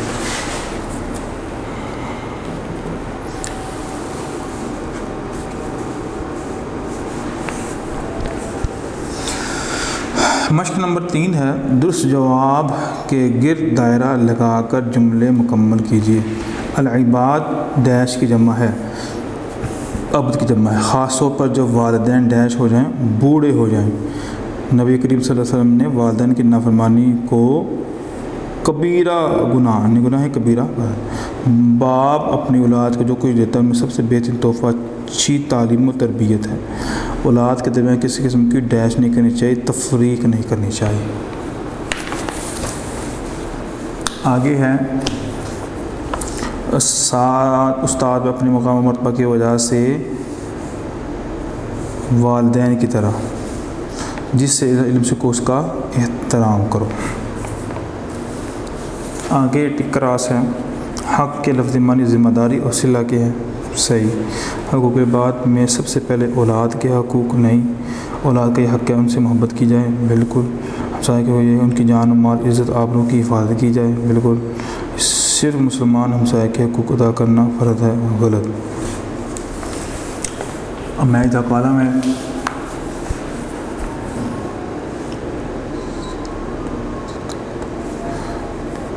بندے کا حق اللہ تعالیٰ بھی اس وقت تک معاف نہیں کرے گا جب تک کہ وہ بندہ خود معاف نہ کرے، تو یہ یہاں تک۔ نبی کریم صلی اللہ علیہ وسلم نے والدین کی نافرمانی کو گناہ کبیرہ میں شامل کیا۔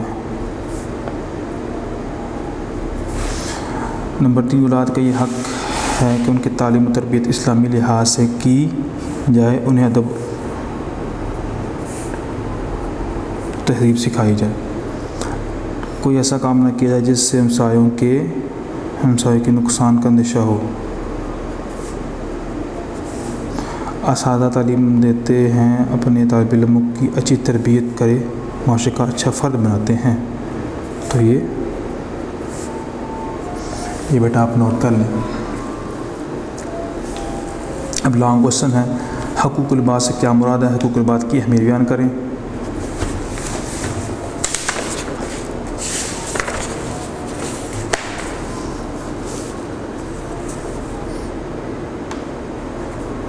یہاں سے شروع ہوتا ہے یہ اور یہاں تک، یہ آپ نے کمپلیٹ کرنا ہے یاد۔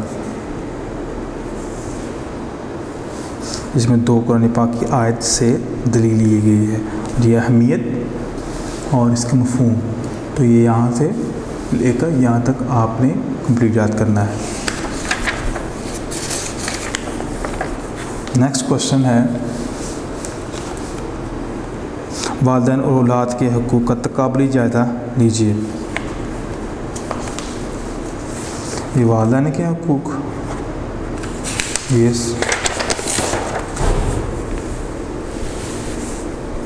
اور یہاں تک، یہ یہاں تک،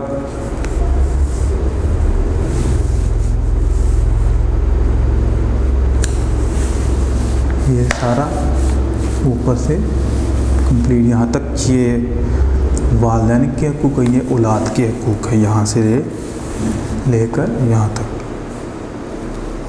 تو یہ بھی کوشچن نمبر 2 کا ہی پارٹ ہے۔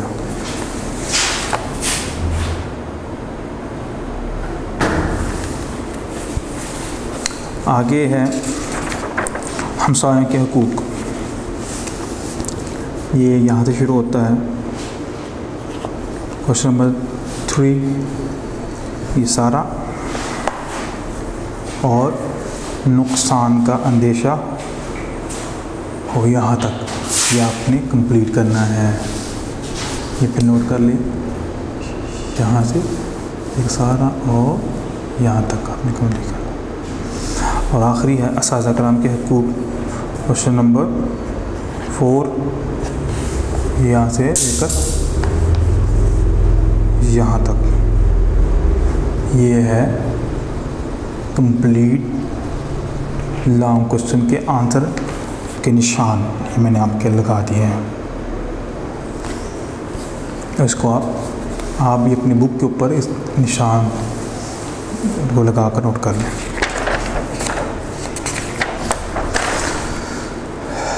آگے ہمارا جو چیپٹر ہے وہ چیپٹر نمبر 5. اس چیپٹر کو نوٹ کر لیں. یہ چیپٹر نمبر 5 ہے.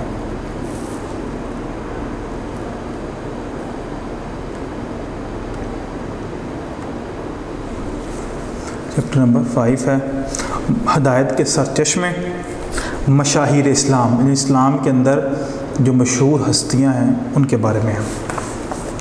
تو اب ہم جس ہستی کے بارے میں پڑھیں گے وہ ہے حضرت خدیجۃ الکبریٰ رضی اللہ تعالی عنہا.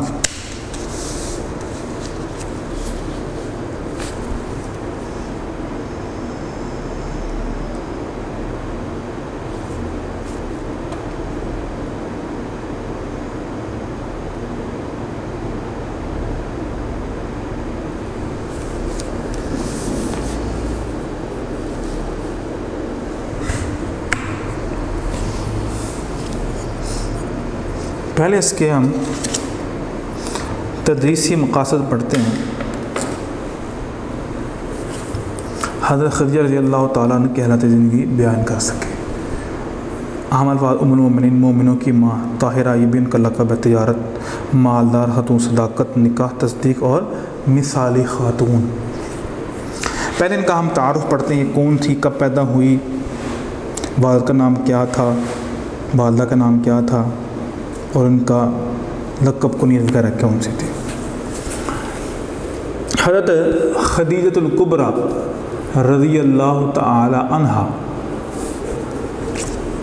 حضرت محمد صلی اللہ علیہ وسلم کی پہلی زوجہ محترمہ تھیں اور آپ رضی اللہ تعالی عنہ نے سب سے پہلے اسلام قبول کیا تھا. آپ رضی اللہ تعالی عنہ 555 عیسوی میں عام الفیل سے تقریباً 15 سال پہلے پیدا ہوئی. یعنی نبی صلی اللہ علیہ وسلم جس سال پیدا ہوئے اسی سال یہ ہاتھیوں والا واقعہ ہوا تھا جب ابرہہ ہاتھیوں کا لشکر لے کر خانہ کعبہ کو گرانے کے لیے آیا تھا. تو یہ اس وقت رسول اللہ صلی اللہ علیہ وسلم کی اس کائنات میں تشریف آوری ہوئی تھی. آپ رضی اللہ تعالیٰ عنہ کی کنیت ام ہند اور لقب طاہرہ تھا. آپ رضی اللہ تعالیٰ عنہ کے والد کا نام خویلد بن اسد تھا اور والدہ کا نام فاطمہ بنت زائدہ تھا. حضرت خدیجۃ الکبریٰ پہلی ام المومنین ہیں. اللہ کے رسول صلی اللہ علیہ وسلم کی سب سے پہلی تو زوجہ محترمہ ہے وہ حضرت خدیجہ ہیں. ان کی موجودگی کے اندر رسول اللہ صلی اللہ علیہ وسلم نے دوسری شادی نہیں کی تھی. حضرت خدیجہ رضی اللہ تعالیٰ عنہ تجارت کیا کرتی تھی.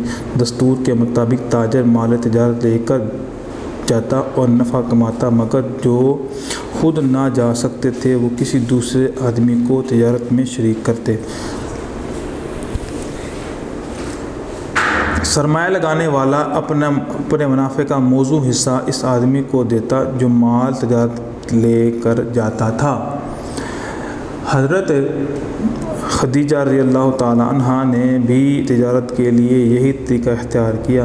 آپ رضی اللہ تعالیٰ عنہ نے کارندے رکھے ہوئے تھے جو آپ کا مال تجارت لے کر جا فروخت کرتے، منافع میں سے حصہ حاصل کرتے تھے.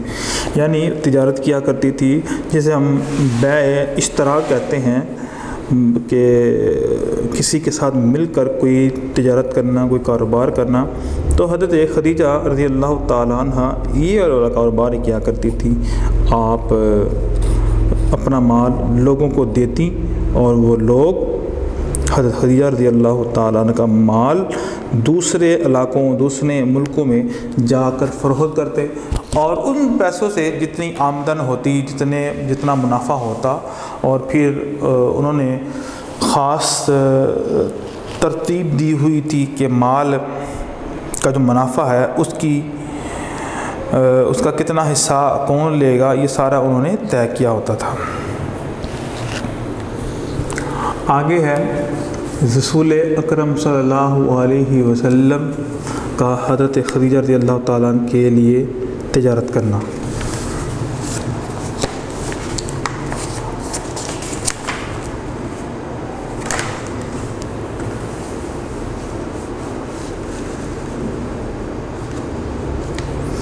حضرت محمد صلی اللہ علیہ وسلم بھی تجارت کرتے تھے۔ مزید برآں رسول اکرم صلی اللہ علیہ وسلم کی صداقت اور امانت مکہ میں مشہور تھی۔ آپ صلی اللہ علیہ وسلم کی اسی شہرت کو سن کر حضرت خدیجہ رضی اللہ تعالی عنہ نے آپ صلی اللہ علیہ وسلم کو شریک کار بنایا، اور آپ صلی اللہ علیہ وسلم پہلی مرتبہ حضرت خدیجہ رضی اللہ تعالی عنہ کا مال لے کر تجارت کے لیے روانہ ہوئے۔ حضرت خدیجہ رضی اللہ تعالیٰ عنہ نے اپنے ایک قابل بھروسہ غلام میسرہ کو بھی ساتھ روانہ کیا۔ میسرہ حضور صلی اللہ علیہ وسلم کے ساتھ تھا۔ دوران تجارت وہ آپ صلی اللہ علیہ وسلم کی معاملہ فہمی، صداقت اور دیانتداری کا گرویدہ ہو گیا۔ اس بار تجارت میں حضرت خدیجہ رضی اللہ تعالیٰ کو کثیر منافع حاصل ہوا۔ میسرہ نے سفر اور تجارت کے تمام واقعات حضرت خدیجہ رضی اللہ تعالیٰ عنہ سے بیان کیے اور کہا، اخلاق و کردار کے لحاظ سے اس زمانے کا کوئی نوجوان محمد صلی اللہ علیہ وسلم کی برابری نہیں کر سکتا۔ اب جہاں پر انہوں نے بہت سے لوگوں کو تجارت کے لیے اور تجارت کا جو مال ہوتا ہے فروخت کرنے کے لیے رکھا ہوا تھا، کہ وہاں پر انہوں نے خبر سنی اور بات پہنچی کہ حضرت محمد صلی اللہ علیہ وسلم بھی ایک نوجوان لڑکا جو کہ بڑا ہی صادق اور امین کے نام سے مشہور ہے، تو وہ بھی تجارت کرتا ہے، لوگوں کا مال دوسرے ملکوں دوسرے علاقوں میں جا کر بیچتا ہے۔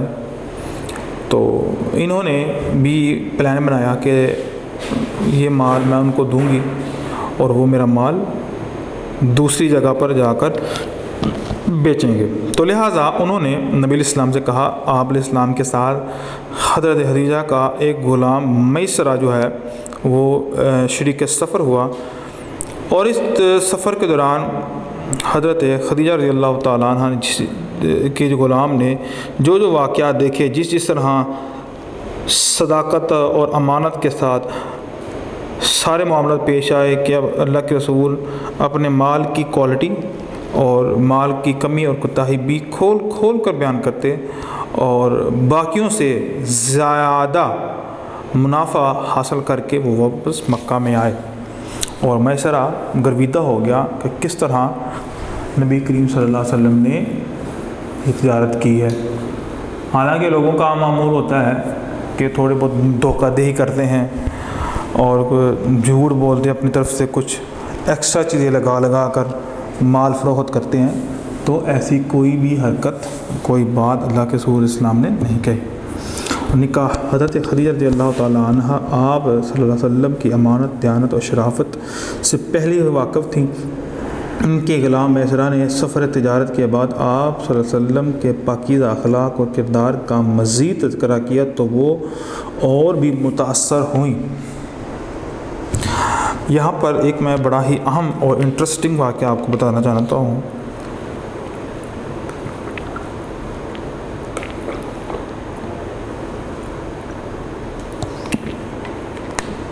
کہ جب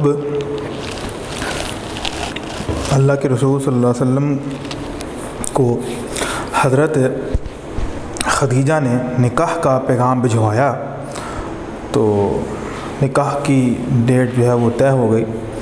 تو لوگوں نے کہا ایک طرف بکریوں کا چرواہا ہے اور دوسری طرف مالدار اور خاتون جو ہے وہ بڑی پیسے والی ہے، تو یہ نکاح کوئی اتنا زبردست نہیں ہے، جوڑی کا نکاح نہیں ہے، اور نکاح جو پڑھانے والے ہیں وہ ابو طالب ہیں۔ تو یہ آپس میں باتیں کر رہے ہیں کہ ابو طالب کھڑے ہوئے اور کہا ٹھیک ہے میں مانتا ہوں نکاح جو ہے وہ جوڑی کا نہیں ہے، ایک طرف مالدار خاتون ہے اور دوسری طرف ایک بکریوں کا چرواہا، لیکن ساتھ ابو طالب نے ایک ایسی بات کہی کہ سب کو ورطہ حیرت میں گم کر دیا۔ فرمایا ایکم مساوی، میں تم میں سے کون ہے فی نسب و جمال و حسن، کہ پیسوں کی باتیں کرنے والوں ذرا اس بات کا تو جواب دو، تم میں سے کون سا ایسا شخص ہے کہ جو حضرت محمد صلی اللہ علیہ وسلم کا حسن کے اندر مقابلہ کرے، یا ان کے نسب کا مقابلہ کرے، یا ان کے خاندان کا مقابلہ کرے۔ خاندان دیکھا جائے تمہارے خاندان میں سے سب سے بڑا خاندان اس کا ہے، اگر حسن کی بات کی جائے تو تمہارے پورے عرب بلکہ پوری دنیا کے اندر ان سے حسین کوئی شخص نہیں ہے۔ تو جب یہ باتیں کہیں تو سارے عرب نے اس بات کا اقرار اور اعلان کیا کہ واقعی یہ خوبیاں تو ان کے اندر موجود ہیں۔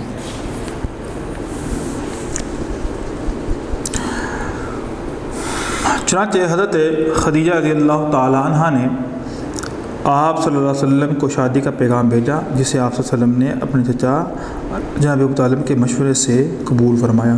جناب ابو طالب نے آپ صلی اللہ علیہ وسلم اور حضرت خدیجہ رضی اللہ تعالیٰ عنہ کا نکاح پڑھایا۔ اس طرح حضرت خدیجہ رضی اللہ تعالیٰ عنہ آپ صلی اللہ علیہ وسلم کے نکاح میں آئیں۔ شادی کے وقت حضرت محمد صلی اللہ علیہ وسلم کی عمر 25 سال تھی اور حضرت خدیجہ رضی اللہ تعالیٰ عنہ کی عمر 40 سال تھی، 40 برس تھی۔ اب ہے اسلام کے لیے خدمات۔ نبی کریم صلی اللہ علیہ وسلم پر سب سے پہلے حضرت خدیجہ رضی اللہ تعالیٰ عنہ ہی ایمان لائیں اور نبی کریم صلی اللہ علیہ وسلم کے ایمان کی تصدیق کی۔ جیسے جیسے لوگ اسلام قبول کرتے جا رہے تھے، حضرت خدیجہ رضی اللہ تعالیٰ کو دیکھ کر بہت مسرت ہوتی تھی۔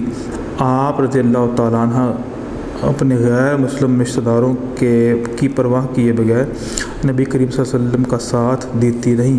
آپ رضی اللہ تعالیٰ عنہ نے اپنے تمام مال دین اسلام کی تبلیغ، یتیموں بیواؤں کی خبر گیری اور حاجت رواؤں کی حاجتیں پوری کرنے کے لیے وقف کر دیا تھا۔ مکہ کے کافر اسلام کو پھیلنے سے روکنے کے لیے ہر طرح کی رکاوٹیں کھڑی کر رہے تھے۔ کافروں نے حضرت محمد صلی اللہ علیہ وسلم کے جانساروں کو ستانے میں کوئی کسر اٹھا نہ رکھی، لیکن حضرت خدیجہ رضی اللہ تعالیٰ عنہ آپ صلی اللہ علیہ وسلم کے لیے ایک بڑا سہارا بنی رہیں۔ حضرت خدیجہ رضی اللہ تعالیٰ عنہ نہ صرف اپنے آپ صلی اللہ علیہ وسلم کے ہم خیال و غم گسار تھیں، بلکہ ہر موقع اور ہر مصیبت میں آپ صلی اللہ علیہ وسلم کی مدد کے لیے تیار رہتی تھیں۔ حضور اکرم صلی اللہ علیہ وسلم فرماتے تھے، میں جب کفار سے کوئی بات سنتا تھا اور وہ مجھ کو ناگوار معلوم ہوتی تھی تو میں خدیجہ رضی اللہ تعالیٰ عنہ سے کہتا، وہ اس طرح سے میری دھارس بندھاتی تھی کہ میرے دل کو تسکین ہو جاتی تھی اور غم خدیجہ رضی اللہ تعالیٰ کی باتوں سے ہلکا ہو جاتا تھا۔ تو اسلام کے لیے ان کی بے پناہ قربانیاں ہیں کہ سب سے پہلے انہوں نے اسلام قبول کیا اور نبی صلی اللہ علیہ وسلم کی غمگسار بنی کہ جب نبی علیہ السلام کے پاس وحی آئی اور جبریل اسلام آئے اور رسول اللہ صلی اللہ علیہ وسلم نے پہلے دیکھے نہیں تھے اور نہ ہی رسول اللہ کو خبر تھی کہ ایسا کچھ ہونے والا ہے اور نہ ہی آپ علیہ السلام اس واقعے کے لیے تیار تھے۔ چنانچہ جب یہ سارے معاملہ ہوئے، جبریل آئے اور آپ نے دیکھا تو آپ پریشان ہو گئے، تو آپ نے گھر آئے اور کہا زملونی زملونی، کہ مجھے چادر اوڑھ دو، دثرونی، مجھے ایسا محسوس ہو رہا ہے کہیں میں آج قتل نہ ہو جاؤں، میری جو حالت ہے سخت پسینہ آیا ہوا ہے، سخت سردیوں کے ایام میں پسینے سے شرابور۔ تو یہ ساری باتیں حضرت خدیجہ رضی اللہ تعالیٰ عنہ سے کہہ رہے ہیں۔ اب محبت اور پیار کی عروج پر پہنچی ہوئی وہ خاتون جنت جنہوں نے ہر دم ہر لحظہ رسول اللہ صلی اللہ علیہ وسلم کا ساتھ دیا، پیار کیا، محبت کی، خیرخواہی کی۔ حضرت خدیجہ رضی اللہ تعالیٰ عنہ نے اللہ کے رسول صلی اللہ علیہ وسلم کو دلاسا دیتے ہوئے فرمایا، انک لتصل الرحم وتکسب المعدوم وتقری الضیف وتعین علی نوائب الحق کلا واللہ لا یخزیک اللہ ابدا۔ فرمایا اے محمد صلی اللہ علیہ وسلم آپ پریشان کیوں ہوتے ہیں؟ آپ تو غریبوں کی مدد کرنے والے ہیں، آپ تو مہمانوں کی مہمان نوازی کرنے والے ہیں، آپ ان کا بنتے ہیں جن کا کوئی نہیں ہے، آپ پیار بانٹنے والے ہیں۔ اللہ کی قسم اٹھا کے کہتی ہوں آپ جیسے لوگ جو ہے وہ اللہ تعالیٰ ضائع نہیں کرتے ہیں، اللہ ایسے لوگوں کو چھوڑتے نہیں ہیں۔ مجھے امید ہے یہ وہ دلاسے ہوتے ہیں جو ایک عورت اپنے خاوند کو دلاسا دیکھ کر اس کے جسم کی ساری تھکاوٹ اور پریشانی کو جو ہے وہ دور کر سکتی ہے۔ تو جب نبی صلی اللہ علیہ وسلم کی زندگی کے اندر ہی وہ فوت ہوئیں تو آپ اکثر باتوں میں حضرت خدیجہ رضی اللہ تعالیٰ عنہا کے بارے میں یہ کہا کرتے تھے کہ جب سارے مخالف تھے، جب ہر طرف سے میری مخالفت ہوا کرتی تھی تو اکیلی خدیجہ ہی تھی جو میرا ساتھ دیا کرتی تھی۔ جب میں لوگوں کی باتیں سنتا، لوگوں کی طرف سے تکلیف سنتا، برداشت مجھ سے نہ ہوتی، تو جب گھر آتا خدیجہ سے بات کرتا اور خدیجہ باتوں میں ایسی باتیں کر جاتی کہ میرے سارے دکھ، میری ساری ٹینشن اور میری ساری تھکاوٹ جو ہے وہ خدیجہ کی باتوں سے جو ہے وہ دور ہو جاتی تھی۔ تو حضرت عائشہ رضی اللہ تعالیٰ عنہ بھی فرمایا کرتی تھی کہ مجھے کبھی بھی نبی علیہ السلام کی بیویوں میں اتنا رشک نہیں آیا جتنا حضرت خدیجہ رضی اللہ تعالیٰ عنہ پر رشک آتا تھا کہ اللہ کے رسول صلی اللہ علیہ وسلم اپنی اس بیوی کے بارے میں فرمایا کرتے تھے کہ خدیجہ ہی تھی کہ اس نے اس وقت میرا ساتھ دیا جب کسی نے میرا ساتھ نہیں دیا، جب سب میرا ساتھ چھوڑ گئے تھے تو اکیلی خدیجہ ہی تھی جو میرا ساتھ دے رہی تھی۔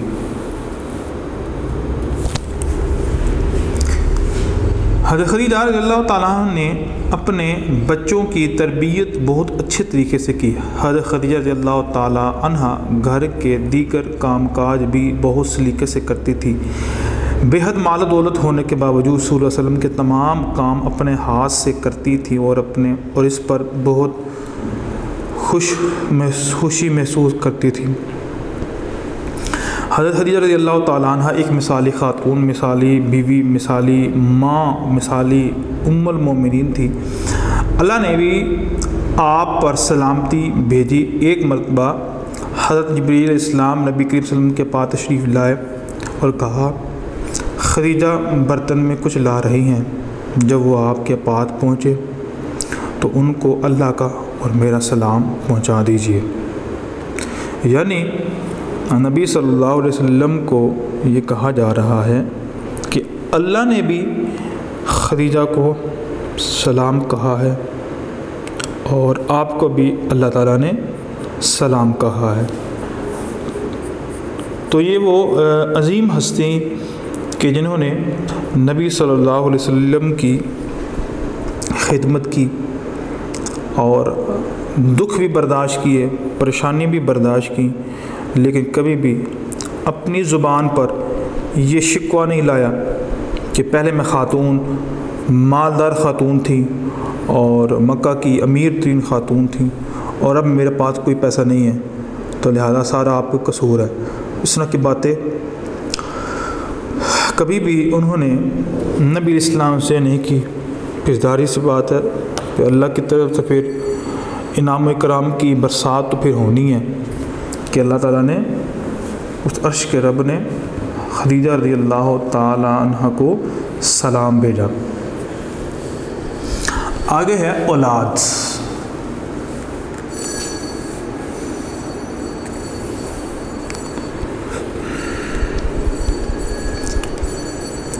حضرت خدیجہ رضی اللہ تعالیٰ عنہ سے اللہ تعالیٰ نے نبی کریم صلی اللہ علیہ وسلم کو 2 بیٹے اور 4 بیٹیاں عطا کی۔ 2 بیٹوں کا انتقال کم سنی میں ہی ہو گیا۔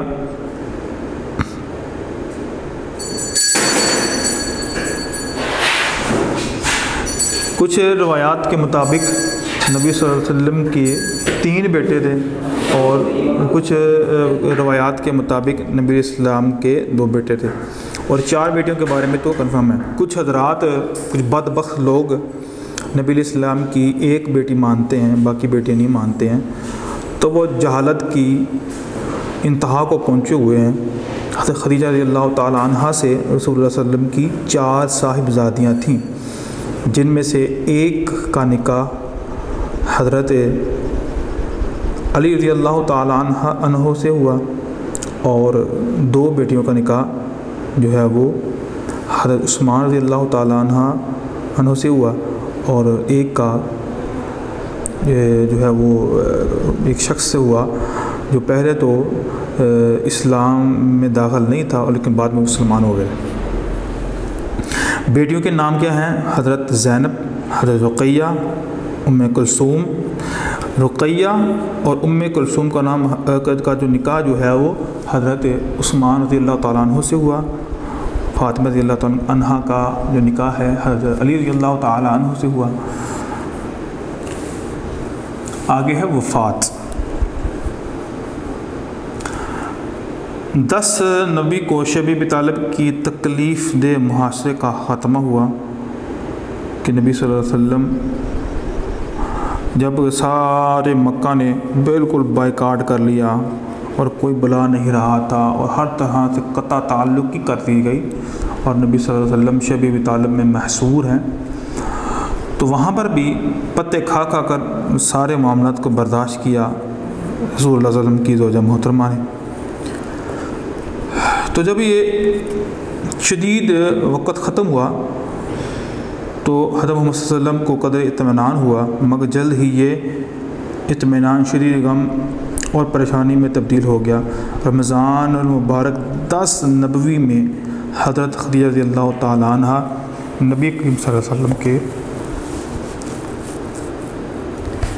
کے ساتھ 25 سال کی رفاقت کے بعد وفات پا گئیں، یعنی 50 سال جب رسول اللہ کی عمر ہوئی اور حضرت خدیجہ رضی اللہ تعالیٰ عنہ کی عمر 65 سال ہوئی تو وہ اس دار فانی سے کوچ کر گئے۔ آپ صلی اللہ علیہ وسلم کے چچا جناب ابو طالب کا انتقال بھی اسی سال ہوا، اس لیے اس سال کو آپ صلی اللہ علیہ وسلم نے عام الحزن یعنی غم کا سال قرار دیا۔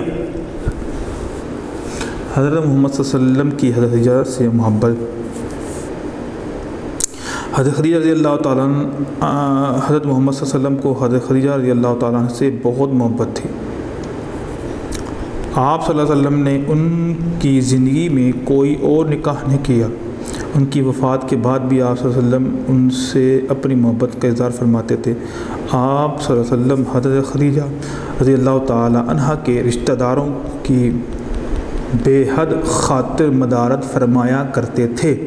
ام المؤمنین حضرت عائشہ رضی اللہ تعالیٰ عنہ سے روایت ہے کہ رسول اللہ صلی اللہ علیہ وسلم نے حضرت خدیجہ رضی اللہ تعالیٰ عنہ کی تعریف ان الفاظ میں فرمائی کہ وہ مجھ پر ایمان لائی، جب اوروں نے کفر کیا انہوں نے میری تصدیق کی، جب دوسروں نے جھٹلایا انہوں نے مجھے مال دیا، جب کہ اوروں نے مجھے محروم کیا، اللہ نے ان سے مجھے اولاد عطا فرمائی۔ تو یہ حضرت عائشہ رضی اللہ تعالی عنہ سے رسول اللہ صلی اللہ علیہ وسلم باتیں کر رہے ہیں اور اپنی بیوی حضرت خدیجہ رضی اللہ تعالیٰ عنہ کی محبت اور رسول اللہ کی محبت ان سے اس کا اظہار کرتے ہوئے فرما رہے ہیں کہ کس قدر وہ محبت اور پیار کرنے والی تھی کہ جب سارے رشتہ دار، ساری برادری، اعزاء و اقربا سارے مخالفت میں اتر آئے ہوئے تھے اور اکیلی حضرت خدیجہ الکبریٰ رضی اللہ تعالی عنہ نے میرا ساتھ دیا، مجھ پر مال خرچ کیا، میری تصدیق کی، اور اللہ تعالیٰ نے ہم پر کرم فرمایا کہ ہمیں اولاد نرینہ بھی عطا فرمائی۔ تو یہ تھا حضرت خدیجہ رضی اللہ تعالی عنہا کے متعلق یہ کچھ باتیں تھیں جن میں ان کی پرسنلی لائف ہے، ذاتی زندگی ہے، پھر اس کے بعد اسلام کے لیے خدمت ہے، اولاد ہے، وفات ہے، پھر اللہ کے رسول اسلام ان سے کتنی محبت کرتے تھے کہ وفات کے بعد آپ اکثر کہا کرتے تھے سادہ الفاظوں کے اندر، دیکھ خدیجہ خدیجہ ہی تھی۔ جب بندہ کسی سے محبت کرتا ہے اور وہ اس سے علیحدہ ہو جائے تو بندہ یاد کے طور پر اس کے لیے الفاظ کہتا ہے کہ وہ وہی تھا، کہ اس جیسا کوئی ہو نہیں سکتا ہے۔ حالانکہ باقی بھی جو نبی الاسلام کی جو بیویاں ہیں ان سے بڑا پیار، بڑی محبت کرتی تھی، لیکن خدیجہ کے ساتھ جو کچھ تعلق کچھ ہے ہی ایسا تھا کہ وہ اس بات کا تقاضا رکھتی تھی کہ ان کو یاد کیا جائے۔ آگے ہم مشکل سوالات کی طرف آتے ہیں۔ مشق نمبر 1 ہے 10 سوالات کے مختصر جوابات لکھیے۔ پہلا سوال، حضرت محمد صلی اللہ علیہ وسلم کی پہلی زوجہ محترمہ کا نام لکھیے۔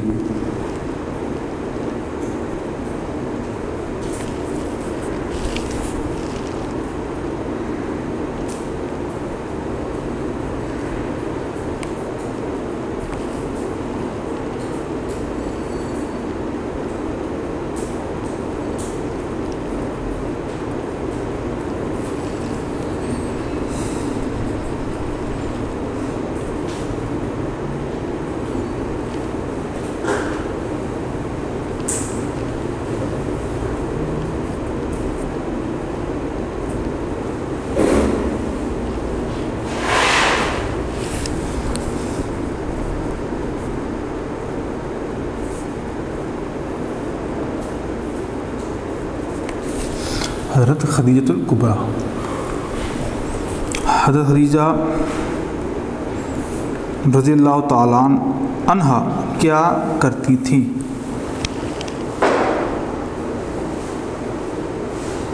تجارت کرتی، یعنی کہ یہ تاجر تھی، اپنا مال دوسرے شہروں میں جو ہے وہ مختلف لوگوں کے ذریعے بیچا، چونکہ عورت ہے، عورت کے لیے خود جانا تو بڑا مشکل کام ہے، تو لہذا انہوں نے لوگ رکھے ہوئے تھے بے اشتراک پر کہ جو ان کا مال دوسری جگہوں پر فروخت کیا کرتے تھے۔ عام الحزن سے کیا مراد ہے؟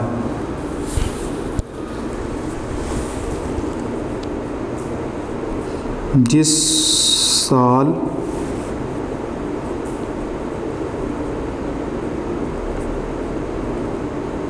حضرت خدیجہ اور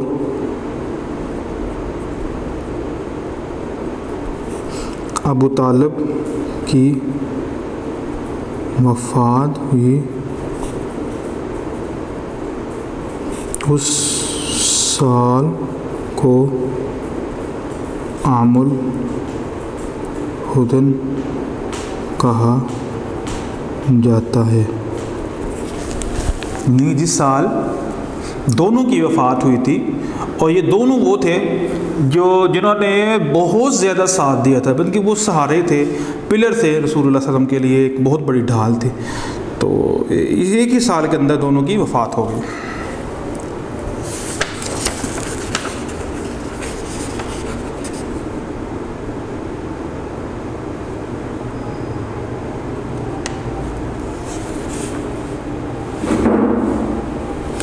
آگے مشق نمبر 2 ہے، خالی جگہ پر کریں۔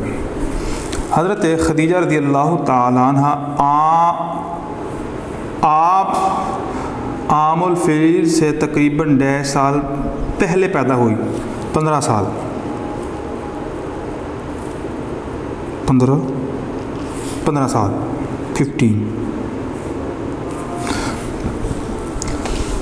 حضرت خدیجہ الکبریٰ رضی اللہ تعالیٰ عنہ پہلی ڈیش تھیں،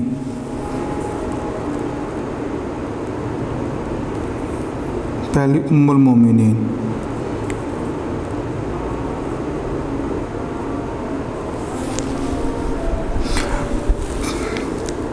نمبر 3، حضرت خدیجہ رضی اللہ تعالیٰ عنہ نے اپنے ایک قابل بھروسہ غلام ڈیش کو بھی ساتھ روانہ کیا، میسرہ۔ اس غلام کا نام کیا تھا؟ میسرہ۔ آگے ہے، اخلاق و کردار کے لحاظ سے زمانے کا کوئی نوجوان ڈیش کے برابر نہیں کر سکتا۔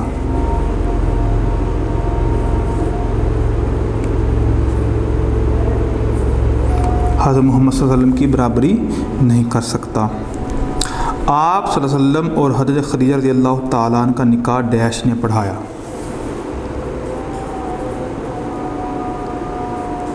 ابو طالب نے پڑھایا۔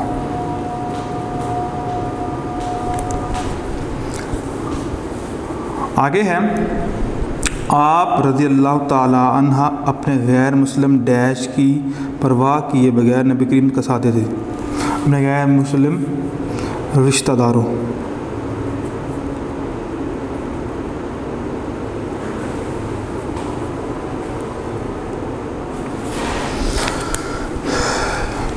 آگے ہے، آپ رضی اللہ تعالیٰ عنہ نے اپنا تمام مال ڈیش کی تبلیغ، یتیموں بیواؤں کی خبر گیری کے لیے وقف کر، اسلام کی تبلیغ یتیموں بیواؤں کی خبر گیری کے لیے وقف کر دیا۔ آگے ہے،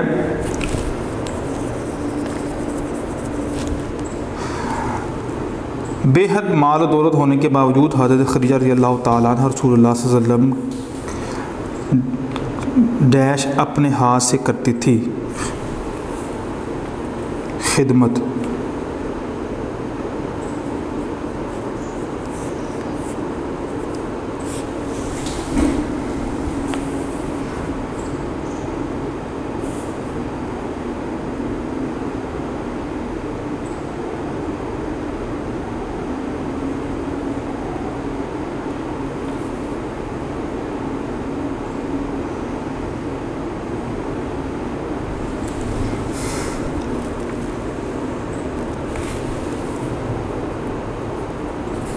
آگے ہے، 10 نوی کو ڈیش کے تکلیف دہ معاشرے کا خاتمہ ہوا۔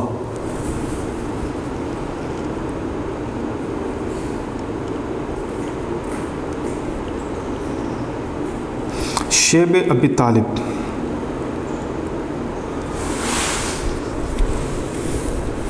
آگے ہے، حضرت خدیجہ رضی اللہ تعالی عنہ کی وفات کے بعد بھی آپ صلی اللہ علیہ وسلم ان سے اپنی ڈیش کا اظہار فرماتے تھے، محبت کا،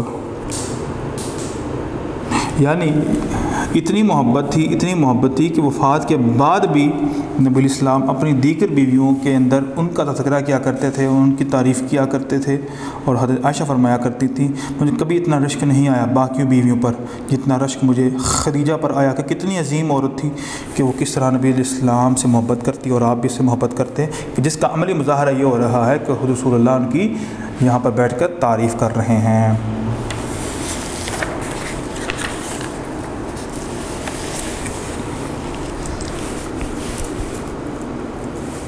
اب ٹکراس ہم پڑھتے ہیں۔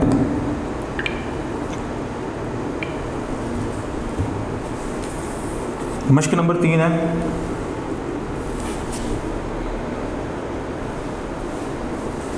حضرت خدیجہ رضی اللہ تعالیٰ خود جا کر تجارت کیا کرتی تھی؟ نہیں بھی غلط ہے یہ۔ حضرت خدیجہ رضی اللہ تعالیٰ نے آپ صلی اللہ علیہ وسلم کو نکاح کا پیغام بھیجا؟ بالکل بھیجا۔ مکہ کے کافر اسلام کو پھیلانے میں مدد کر رہے تھے؟ غلط۔ نبی کے صلی اللہ علیہ وسلم پر حضرت خدیجہ سب سے پہلے مان نہیں؟ بالکل ٹھیک۔ شب طالب کے دیگر محاصرے کے بعد مات ہو تو حضرت صلی اللہ علیہ وسلم کو قدر اطمینان ہوا؟ بالکل ٹھیک ہے۔ آگے میسرہ کالم ہے، آپ صلی اللہ علیہ وسلم کی اسی شہرت کو سن کر حضرت خدیجہ رضی اللہ تعالی عنہ نے آپ صلی اللہ علیہ وسلم کو شریک کار بنایا۔ نکاح کے وقت حضرت خدیجہ رضی اللہ تعالی عنہ کی عمر 40 سال تھی۔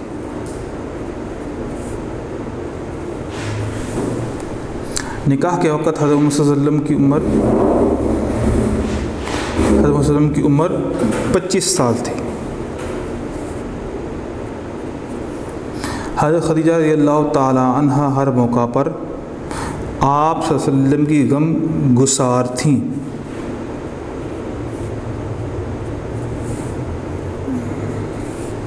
اور آخری ہے حضرت ابو طالب اور حضرت خدیجہ رضی اللہ تعالیٰ عنہ کی وفات کا سال عام الحزن کہلاتا ہے۔ ٹھیک ہو گیا۔ اب ہم لانگ کوشچن کی طرف آتے ہیں۔ پہلا لانگ کوشچن نشان لگا رہے ہیں آپ، حضرت خدیجہ رضی اللہ تعالیٰ عنہ کا تعارف لکھیے۔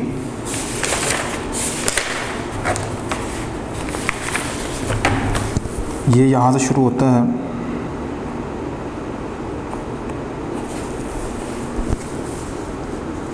یہ سارا کا بارے میں تعارف ہے۔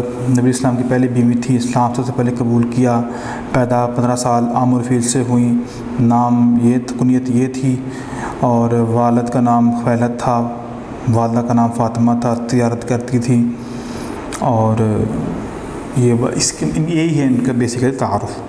تو میں نے آپ کو پہلے بتایا تھا کہ آپ نے بالکل لفظ بلفظ نہیں یاد کرنا ہے، آپ اس چیزوں کو اپنے الفاظ میں بھی لکھ سکتے ہیں۔ نیکسٹ کوشچن ہے حضرت محمد صلی اللہ علیہ وسلم اور حضرت خدیجہ کے نکاح پر نوٹ لکھیں۔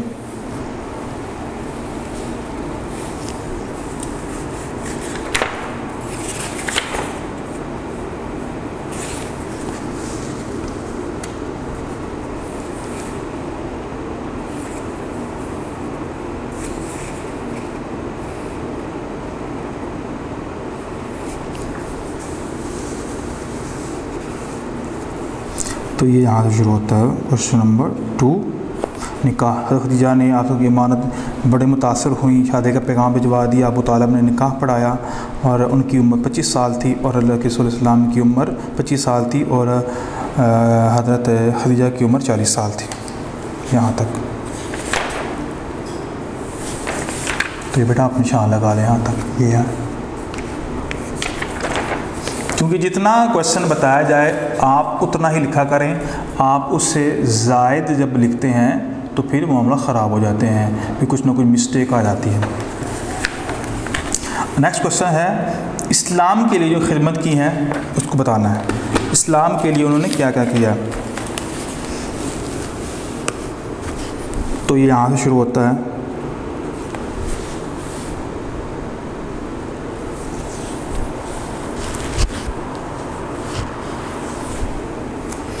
اسلام کے لیے خدمات، یہاں سے شروع۔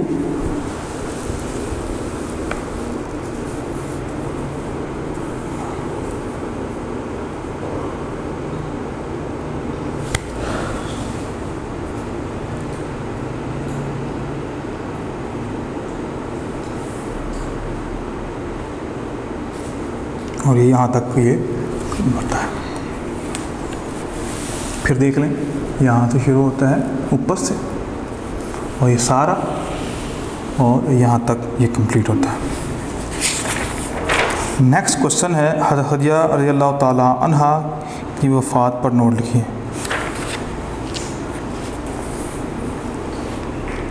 یہاں سے کوشچن نمبر 4،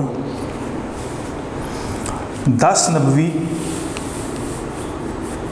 لکھ لیں وفات، 10 نبی کو شبیر طالب کی تقریر محاشا کا خاتمہ ہوا۔ یہ سارا 2 لائنیں یہ والی، اور 2 لائنیں یہ اوپر والی، 1.5 لائن اوپر والی، یہ یہاں تک ہے۔ یہ کوشچن نمبر 4 کا آنسر ہے۔ اور حضرت محمد صلی اللہ علیہ وسلم کی محبت حضرت خدیجہ سے، تو یہ یہاں تک۔ کوشچن نمبر 5، بے حد محبت تھی، آپ نے ان کی زندگی میں کسی اور سے نکاح نہیں کیا، آپ اپنی بیویوں میں بیٹھ کر ان کی محبت کے قصے بیان کیا کرتے تھے، تعریف فرمایا کرتے تھے، وہ مجھ پر ایمان لائے جب سب نے کفر کیا، تصدیق کی جب سب نے جھٹلا دیا، مال دیا، محروم جب سب نے کیا، اور اللہ تعالیٰ نے مجھے اس سے اولاد عطا فرمائی۔ تو یہ بیٹا 5 کوشچن کے جو آنسر ہیں وہ میں نے آپ کو یہاں پر نشان لگا دیے ہیں، آپ سب بچے اس آنسر کو نوٹ کر لیں۔ السلام علیکم ورحمۃ اللہ وبرکاتہ۔ ویڈیو پسند آئی تو لائک کریں، اپنی رائے کمنٹ کریں۔ ایسے ہی مزید ویڈیوز کے لیے ہمارا چینل سبسکرائب کریں اور بیل کا آئیکن دبائیں تاکہ آپ کو ہر ویڈیو کا نوٹیفیکیشن ملتا رہے۔